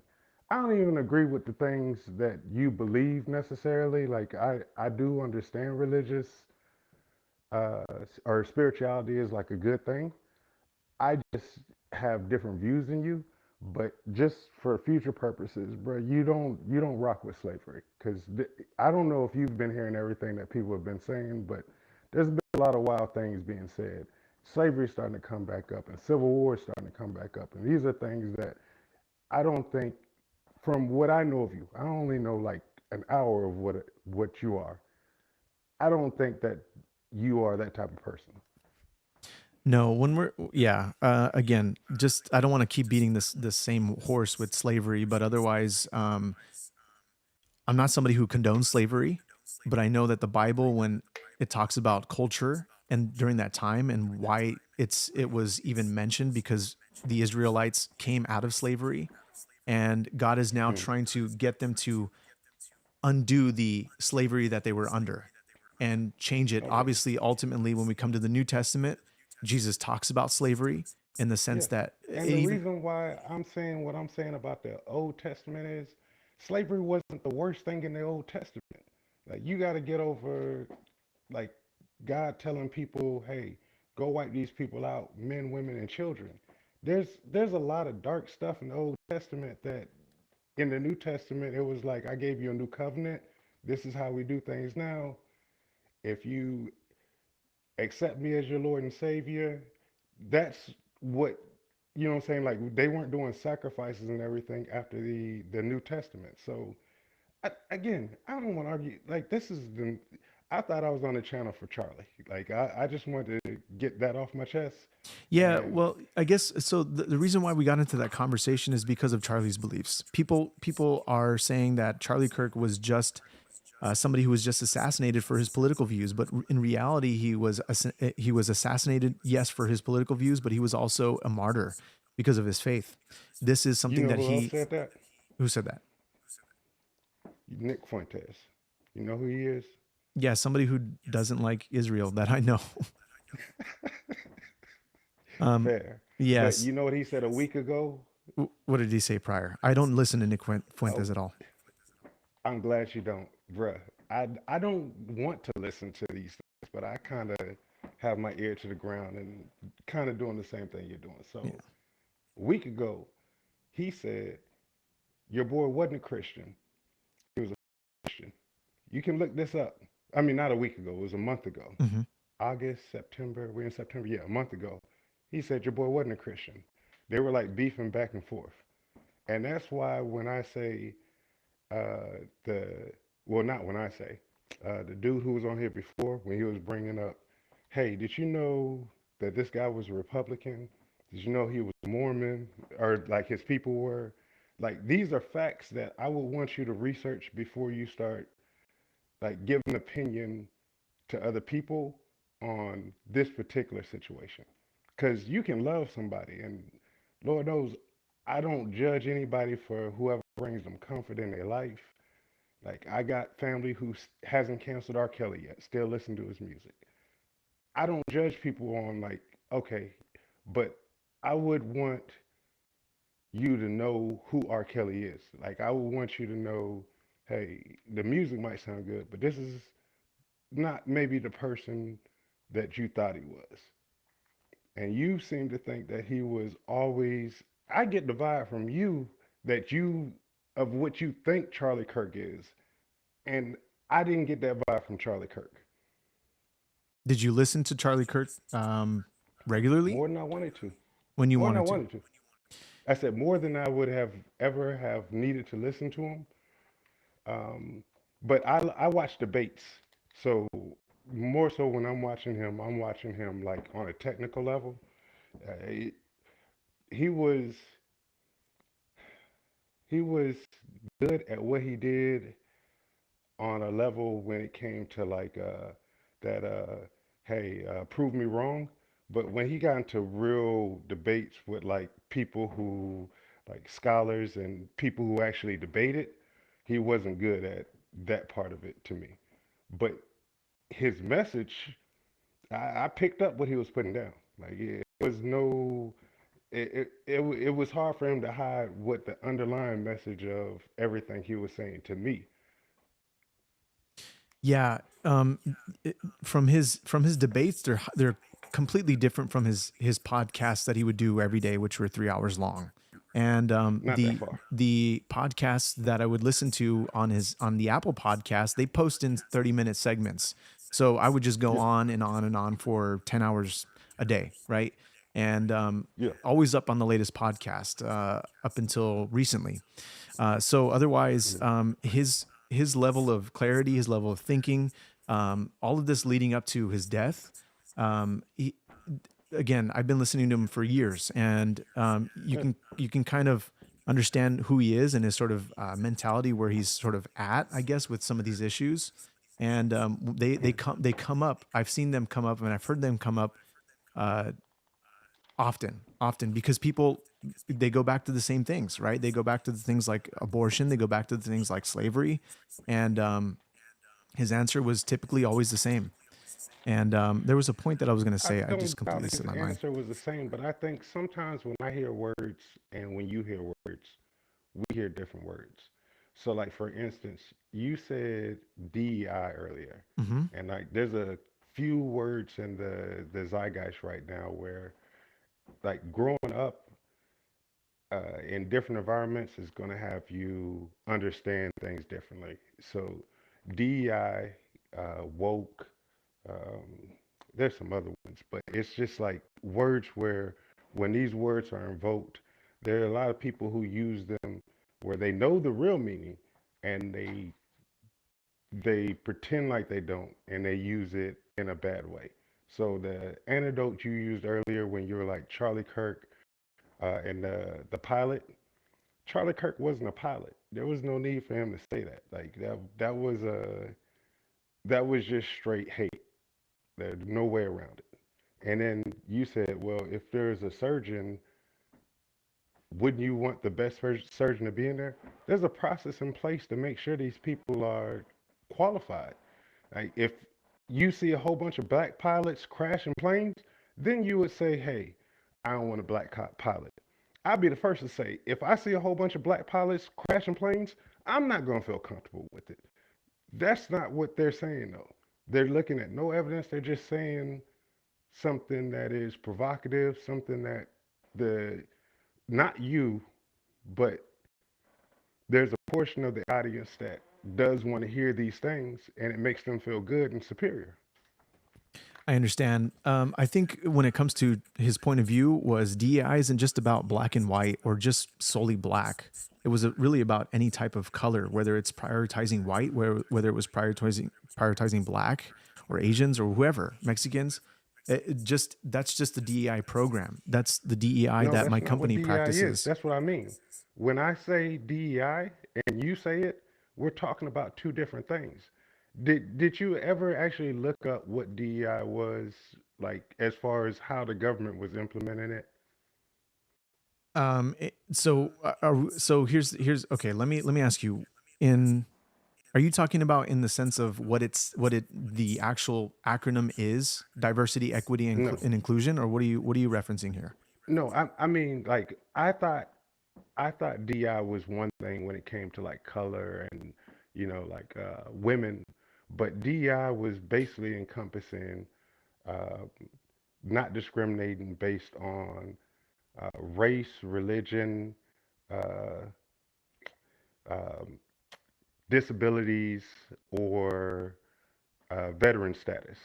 So how DEI actually plays out in real life is if the government wants to put a position out, what they used to have to do before it got like overturned or the executive orders, however they stopped it. What they used to do is, hey, instead of I just got to go here and grab this person from this location, now I got to go to rural places. Now I got to go to urban places. Now I got to go to the VA. Now I got to go and make sure that everybody knows about the job so that I get the widest net. And if you find a white guy who's most qualified, you can hire a white guy. It just means that that white guy might be a veteran. He might be from a rural town that wouldn't have heard of it normally. That's all DI was. It wasn't saying, oh, you have to have a quota. There's never been a quota. I would love for there to be a quota. But if you just look at the numbers, don't trust me on anything I'm saying. Research this. Look at the numbers. If you look at the numbers and you say, based on the percentages of people, they're putting in 13% of this group, 20% of this group, 50% of this group. That's one thing. That's not what was happening. They just had to let everybody know, hey, this is a job. And when you look at the numbers, if you want to see who's really benefited the most from DEI, it was white women. So that's why I say I don't believe it's a genuine thing when Charlie Kirk goes on TV because I know he knows. People have told him to his face this information. He can look it up. I know you know. I need you to not, like, once you learn some new information, if you tell me something new tonight, I go away from here with that information and I use it to form my argument. I don't go to somebody else and be like, this is my conclusion. Now I'm going to figure out the pieces to put together to make it sound good. Understandably so. So, DEI, when you're looking at this sort of what it was intended to do, whether it was intended to do something like you said, which was to not criticize anyone based on race, background, gender, sexual orientation, right? I'm reading off the list as to what it's sort of identifying, what it's supposed to, diversity and the varieties of it, right? It's supposed to be for fairness, a process for fairness. The intents of it could have been meaning, right? This is why most applications have on the bottom when you're signing up for any job that they're an equal opportunity employer. But when companies utilize this, whether you look at the numbers, whether you look at the data, you'd have to really just analyze the data and see exactly what the data is telling you. And whether it is hiring more people who are a certain color, certain race. I mean, you're not hearing me though. It's not for hiring people of a certain race. I'll put it like this. If you have 10 people and you only get one black person, one woman, let's say you hit the trifecta, you get one black trans woman out of the 10 people that you have in your pool, and you find out that that person is not as qualified, that person doesn't get hired. Exactly. That's what I think you're missing. Like that, no, that was happening under DEI, and they were making it seem as if, hey, since we need to fill this quota of trans people, black people, women, we're going to use this person because they're underqualified. That wasn't happening. You know how you can tell that wasn't happening? Because there's still a world. The world didn't blow up. There wasn't 20 plane crashes. You walk outside and you go around every single day. You can see and live that that's not the reality. People who qualify for certain jobs, well, there are unqualified people in every job, but you can tell that there's unqualified people at your McDonald's the same way you can tell there's unqualified people in your government. Only difference I see now is the DEI that they pretended to be, where it's all about race, and if you're under the impression that they only think one race should be in power, would be the current administration. You have a human health secretary who is not qualified. How is that not DEI?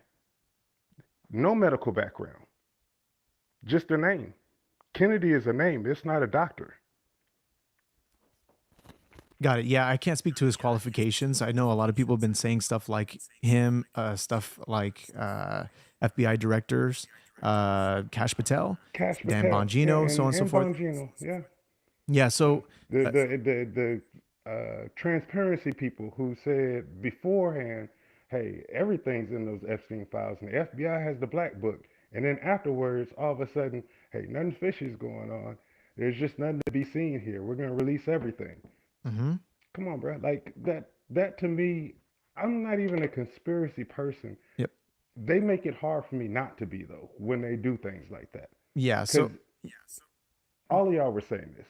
yeah. Trump, the Look. transparency Go ahead. dude, said, "I'm gonna release some files." Yeah. Look. Whether somebody's getting hired, whether if they're unqualified, you and I both know they shouldn't be on the job. Of course, right? We had the ability as the people had the ability to nominate these people and elect these people. So whether they won for a reason, and that's that. And we can't really change that outcome until their time is up on their spot. But otherwise, that's when we get True. involved, right? So if we don't agree with if the fact that they're not qualified, let's change them out. Let's figure out how to change them out. Let's get somebody who is qualified. I'm cool with that. I have no problems with that.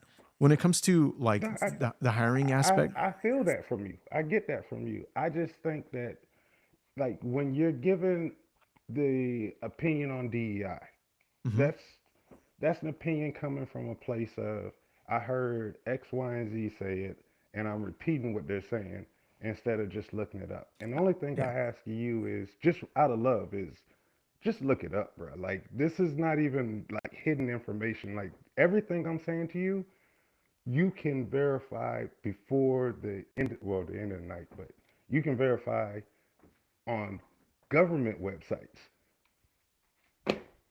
yeah, yeah. So I want to mention one thing before we end the call here. This is I used to actually work at as a hiring manager at Calvin Klein, and the thing that I looked at to see if they could do the job really, whether it was a regular associate, right, who was tending the floor, a cashier, whether it was an assistant manager or floor supervisor. I was able to just look at the person in the sense that their qualifications on their resume, not what they look like, not who they were, not their sexual orientation. These are things that we couldn't uh, show bias based on, right? So I understand the whole hiring aspect and the whole sort of origination of DI and what it's supposed to be, right? Not looking at just basically creating an equal opportunity for everybody.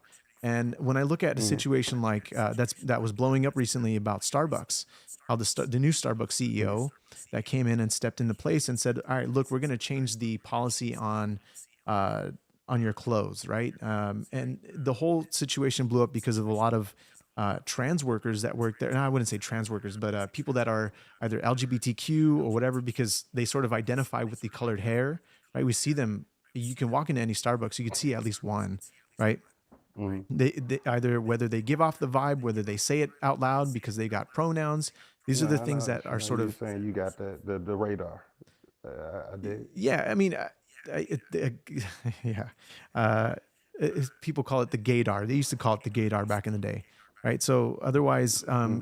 you'd be able to just talking with the person, communicating with them, not even judging them, just talking with them, and then you've got the pronouns that are there: she, they, them, her, whatever, right? And so when the Starbucks CEO came out that we're going to actually enforce the policies that we had in the first place, they started to go on strike. These people that were either trans or either a part of the LGBTQ uh, sort of group, they came up and they were furious about that, and people were protesting and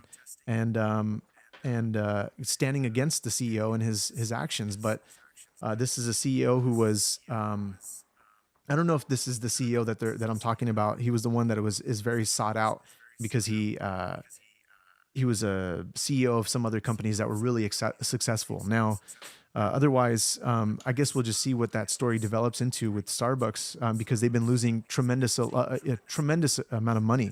Their profits are low, and whether it's removing DEI practices because some companies have what it does to their Nah, companies, bro, if the it, economy is rough for everybody right now. of It ain't course, got nothing to do with DEI. Like, you think DEI is why Cracker Barrel couldn't not change their name back. People are reacting based on, like, anytime you're in business, you react based on how people are responding to my branding. If the jeans company would have got positive responses to, I forgot uh, there was a chick who just did like a jeans commercial and got a lot of controversy. Sydney. I guarantee you, it doesn't matter whether I agree with it or I don't agree with it. If they next quarter sales go up, I'm gonna see another one of them type of ads. Same thing with Cracker Barrel. If the sales go down, that's when they say something political. I don't trust none of that. That's capitalism. That has nothing to do with like right, wrong, good or bad. That's I'm trying to make a dollar and feed my family. I don't judge. I'm beyond judging corporations because it's on us at this point. Like, we control the dollars that be spent to these companies. We control the money that goes into the labor, or we control the labor that goes into these companies. That's something we have a. Dang, man, you just cut out. You there? Hello? Not sure if you can hear me. Can you guys can't hear him? Can you guys hear him?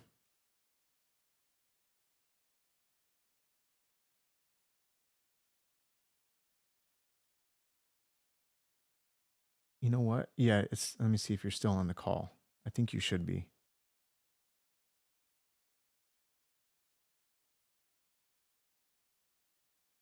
You guys can't hear him? Can you guys hear him? Yeah, I got you back online.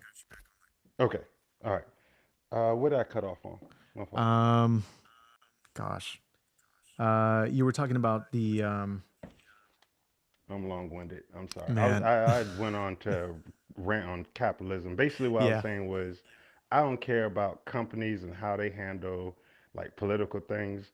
I'm not buying anything because of a political stance from a company. I buy things because of the quality and how like how I feel about the product itself.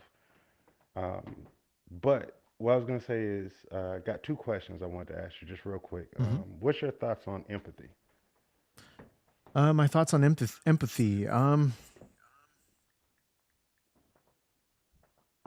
Let me think about that one. What's your second question? What's your thoughts on guns? My thoughts on guns are we should have the right to protect ourselves. Guns are a tool. Guns are a tool that needs to be used correctly. And we have ultimately the right to defend ourselves when threats come at us. We obviously don't want to use the... I agree with everything you just said. We just on the guns. We just want to be able to neutralize a threat if somebody is attacking our family, if somebody's attacking us personally. I don't think that we should just ban guns because it's not the gun's fault. It's really the problem of it is the heart of the person. If they are in a place where they're in a very dark place, they need help, and they shouldn't result to violence. But it's just what happens when politics get in the matter, when religion gets in the matter. Wouldn't it be good if they got to that dark place and they didn't have the opportunity to get a gun, like every now and then? We just don't know. We just don't know. If somebody's in a bad place and they were able to obtain a gun, whether it was illegally or legally, they can easily play it off and just say, well, it's going to be for recreational use, and use it to just commit murder. And that's just how wicked the world is. I mean, I can go into it biblically, but that's just kind of my stance on that. No, I'm picking up what you're putting down. Like, I get what you're saying, and this is, I promise you that wasn't like no gotcha question. I got some quotes for you from your boy, but I don't think you're gonna like them. The thing that I would say is, I don't think that some of these aren't unavoidable. I think some of these people have been, well, I know some of these people have been diagnosed with like mental illnesses and things like that, to where there was a way to keep the gun out of their hands, and there'd be, maybe not all of the 1,400 like mass shootings would have been stopped, but a significant number for me. Like, even if it was like 17, 18 of them, 18 less. That's just moving in the right direction because right now they're going up and up and up. Yeah. Yeah. More recently, especially with all the shootings happening at the schools. I mean, again, when people, when they see that's the thing, the person that knowingly is giving somebody a weapon, and they see either through a background check or whatever checks they do, right? I'd imagine that somebody would actually look at that and not worry about the sale, but rather worry about the repercussions that could happen if they have some type of mental disorder or schizophrenia, whatever the case is. They should have known the weapon. That's the place, the punishment. If you put the punishment on that side of a transaction, you always get better results.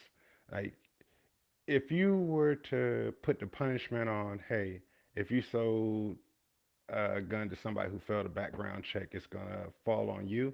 We've seen what that does. It stops people from giving guns to people who shouldn't have guns. Yeah. I don't think that any of it is. I don't want nobody coming and taking my guns, but I also feel like I'm sane enough to handle it. At the same time, I've seen enough on the news to where everybody's not. And right now, I got you on the other side of the line. You hurting because your brother just died, you know what I'm saying, like all the way over there in Utah, and it was something that could have been avoided. Probably. I Maybe. would say not in me and your world. It couldn't have been avoided. But I'm saying some of them can be avoided. But what was your It was final empathy. thoughts on That was the empathy? that we were going to talk about the other one. So I've been hearing a lot about the fact that Charlie Kirk said something about empathy. I have actually not personally heard anything about this clip. Most of this stuff is circulating that I that have told you, come. don't trust anything I'm saying. Please Yeah. look everything up that I'm saying. It will, like the thing about me, it makes me feel good if you think I'm lying and you look it up and you prove me wrong, because then I come out with some new information. Like I said, before today, I thought the dude from PragerU, I thought he was a Christian. Like you gave me some new info. I'm walking away with that happy. hmm So when it comes to empathy, what is it exactly that interests you about the word? Is it about the word? Is it about what Charlie Kirk said? What is it exactly? Um, it pertains to how you felt about other people reacting to his death.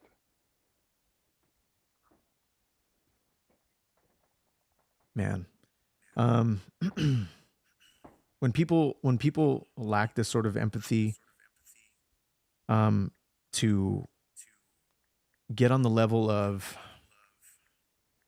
say, someone like his wife, his kids, and you just say, well, he deserved it because he spoke that, he spoke what he got what he deserved. He reaped what he sowed. So many people have said that, right? Hmm. I think, I don't agree with that, by the way. no, neither do I I. don't think anybody deserves what happened to him. Nobody, whether on the left, whether on the right, all life is precious to me. And that's something that, Well, I'm one of the few people who are like, if y'all could have caught Hitler, I'm weird in that way where I'm always looking at if you can catch the dude and like give him a trial and you know what I'm saying? Like I'm not even anti-death penalty. I'm just saying if you can catch the person, give them a trial and give us the evidence, like just show us what you know, like then I think, you know what I'm saying, as a tribe, as humanity, we'll probably all get along and get on board with it, or at least we'll know what we're dealing with, like what we can't do.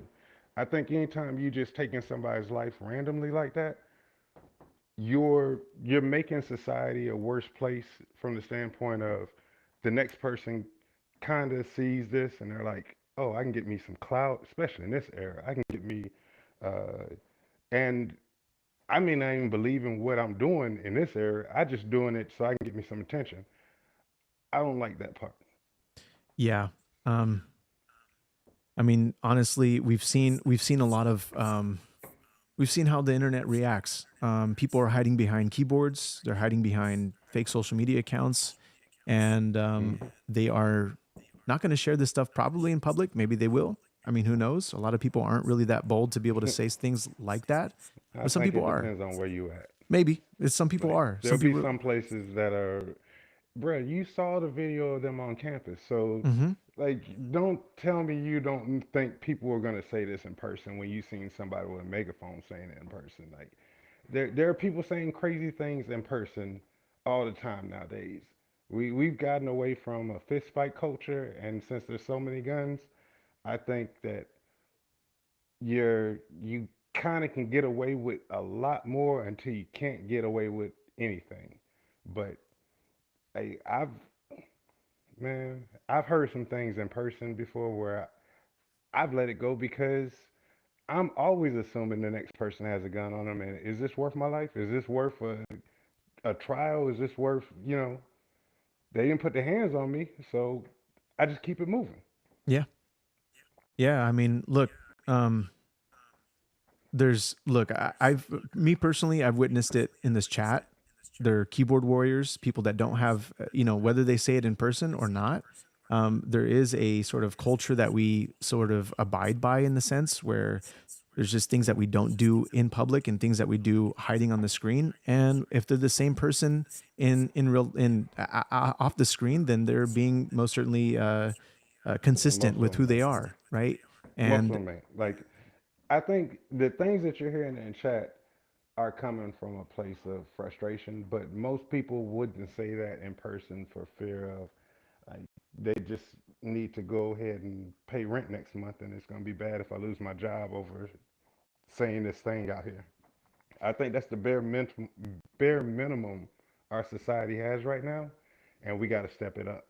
yeah, We have to actually be better than that instead of just acting like we're better than that online or in person, and then online acting like, oh, I can say anything I want here. yeah, But if you feel like that today, man, let me tell you, I know these sites you're talking about.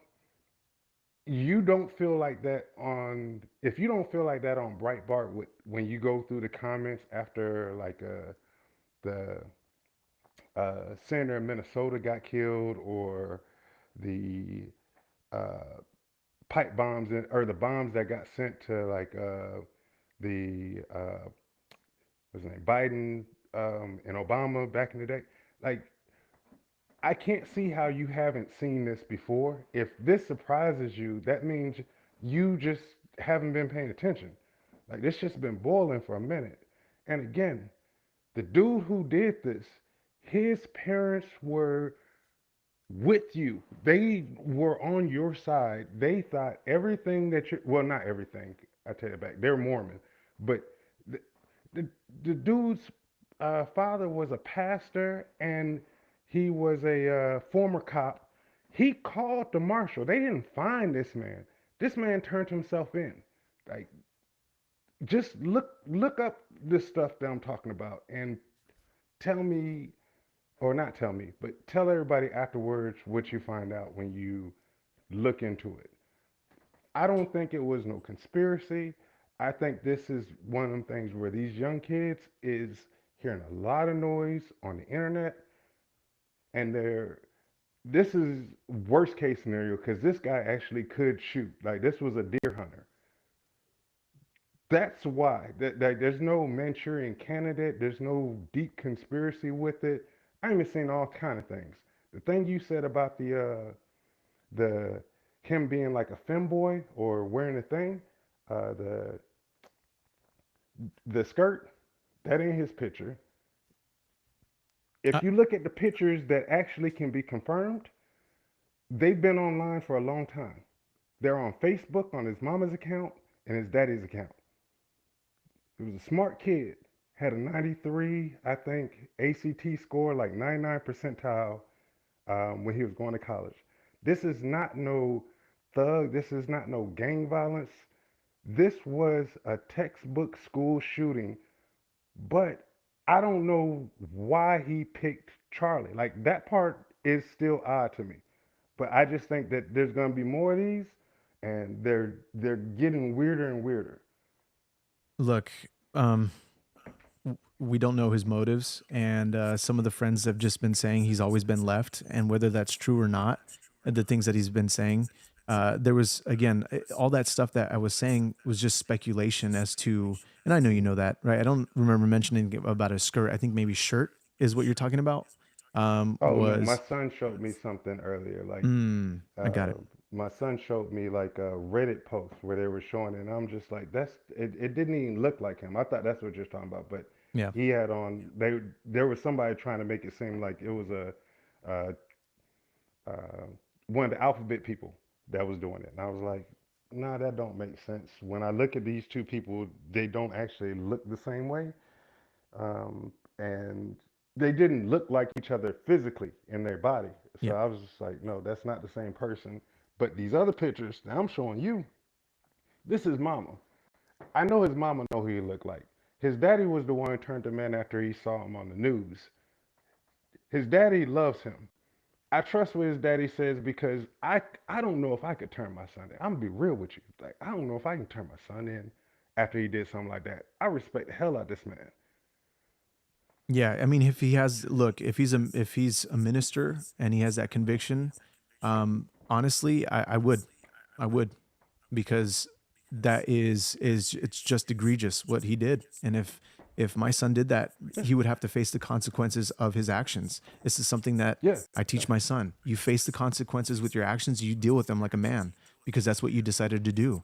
We all decide to make a decision to either do good or do bad, and whatever comes as a repercussion of that, you reap it, and you ultimately you you take what it is for what you did, and you learn from it ultimately. But otherwise, um, there was something else that you mentioned. Yeah, there, again, I've always just been mentioning, especially on the podcast, that there's just deception after deception. There was a whole story about this person named Sky, who has a song on SoundCloud apparently written Charlie Kirk dead at 31, uh, whatever, I didn't see all that. these things. There's so like Well, there's what I'm saying is, as long as you look at things and you're like, if somebody told me, you told me that right just now, there was somebody that got a sound out with Charlie Kirk. I'm not taking that as gospel, even though like earlier I was saying like the other thing you said, I trust that you would be more spiritually in tune with being able to discern, hey, is this guy living up to my Christian values? Nah, not really. Like I can see that they're not. I'll look that part up and see like what this song is about. And that's all I'm saying. Just check it out because if you don't find it on SoundCloud or you don't find somebody who like I just lost you again, bro. Look, we can keep going for hours on hours talking about this, but let me just make this final point. And sorry that you cut off, man. We're gonna end the stream in a little bit, but otherwise, look, you seem like a well man, right? I don't know you. Just like you said, you've only known me for about an hour. I'm glad you called. I'm glad we had this dialogue. But when it comes to looking at things in its context, that's the thing that I'm always going to say. Let's look at the context of it all. Let's not look at edits. Let's not look at shorts. Let's look at the full context as to what the conversation was about, who he was talking to, and what's going on. So don't believe anything that I say at face value. Don't believe everything that I say and just run with it because it sounds good or it feels good. I want you to go and research the stuff. And I've, on many occasions, have been corrected in the chat, whether I say it or not, or for me to look at something and go and research it. Ultimately, that's something that we should be doing, and we have to realize that when we're looking at any type of article or document, we have to get to the source and find out if it's true or not. That's something that I always want to say to anybody who is looking into anything. Look at context, look at the source, and see where it's coming from. And ultimately, just look at everything with a with the eye of what's the word I'm looking for? Grain. I guess take everything with a grain of salt. So everything that has been coming out with Charlie Kirk, I've been taking everything with a grain of salt because I knew there was going to be deception from the very beginning. People were going to try to come out with videos of things that he's said, things that he's done, And ultimately, they end up being proven wrong. Even in his death, they're proven wrong.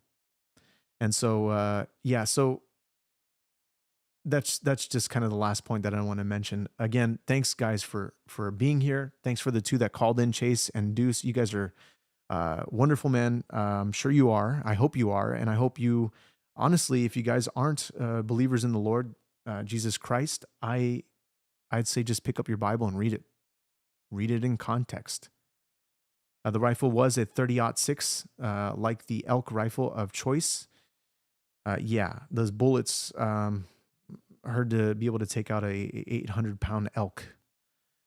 Anyway, so guys, thank you so much for being here. We're going to be trying to keep up on all this stuff that is going on, whether the motive comes out, the medical examiner reports. We're going to try to just cover that as it comes out, and then we'll move on to other subjects as I'm able to research. I'm currently just stuck on this Charlie Kirk situation right now because that's what's flooding my feed. And ultimately, this is something that is near and dear to my heart because my pastor knew him very well, and I've met him. And even if it was just briefly, he's had an impact on my life for the hours that I've listened to him for, however long that is. If you can track that on Apple Podcasts, I'm sure I'd be able to tell you if that's doable. But even then, I would still try to research the things, the articles, the people that he would talk to as best as I could. Obviously couldn't do it on my job, but otherwise, I still have a family to be able to come home to. And that's something that I'm grateful for. And I have to give time to them. I don't have a staff of people. I don't have people working on the behind the scenes. I don't have moderators on the chat, if you guys didn't notice. So a lot of the comments that are very vulgar and wild, I have to let it run wild because I don't have anybody to do that. And somebody that I fully wholeheartedly trust at the moment to be able to really actively monitor. So that's just what it is. But otherwise, let's close it off here. Thank you guys for being here. If you guys like what you guys heard, like what you saw, join me on the next podcast. Maybe we'll do some more call-ins on the next one. We'll try to keep it up with all the stuff that is going on. God bless you guys. And I hope you guys have a good night.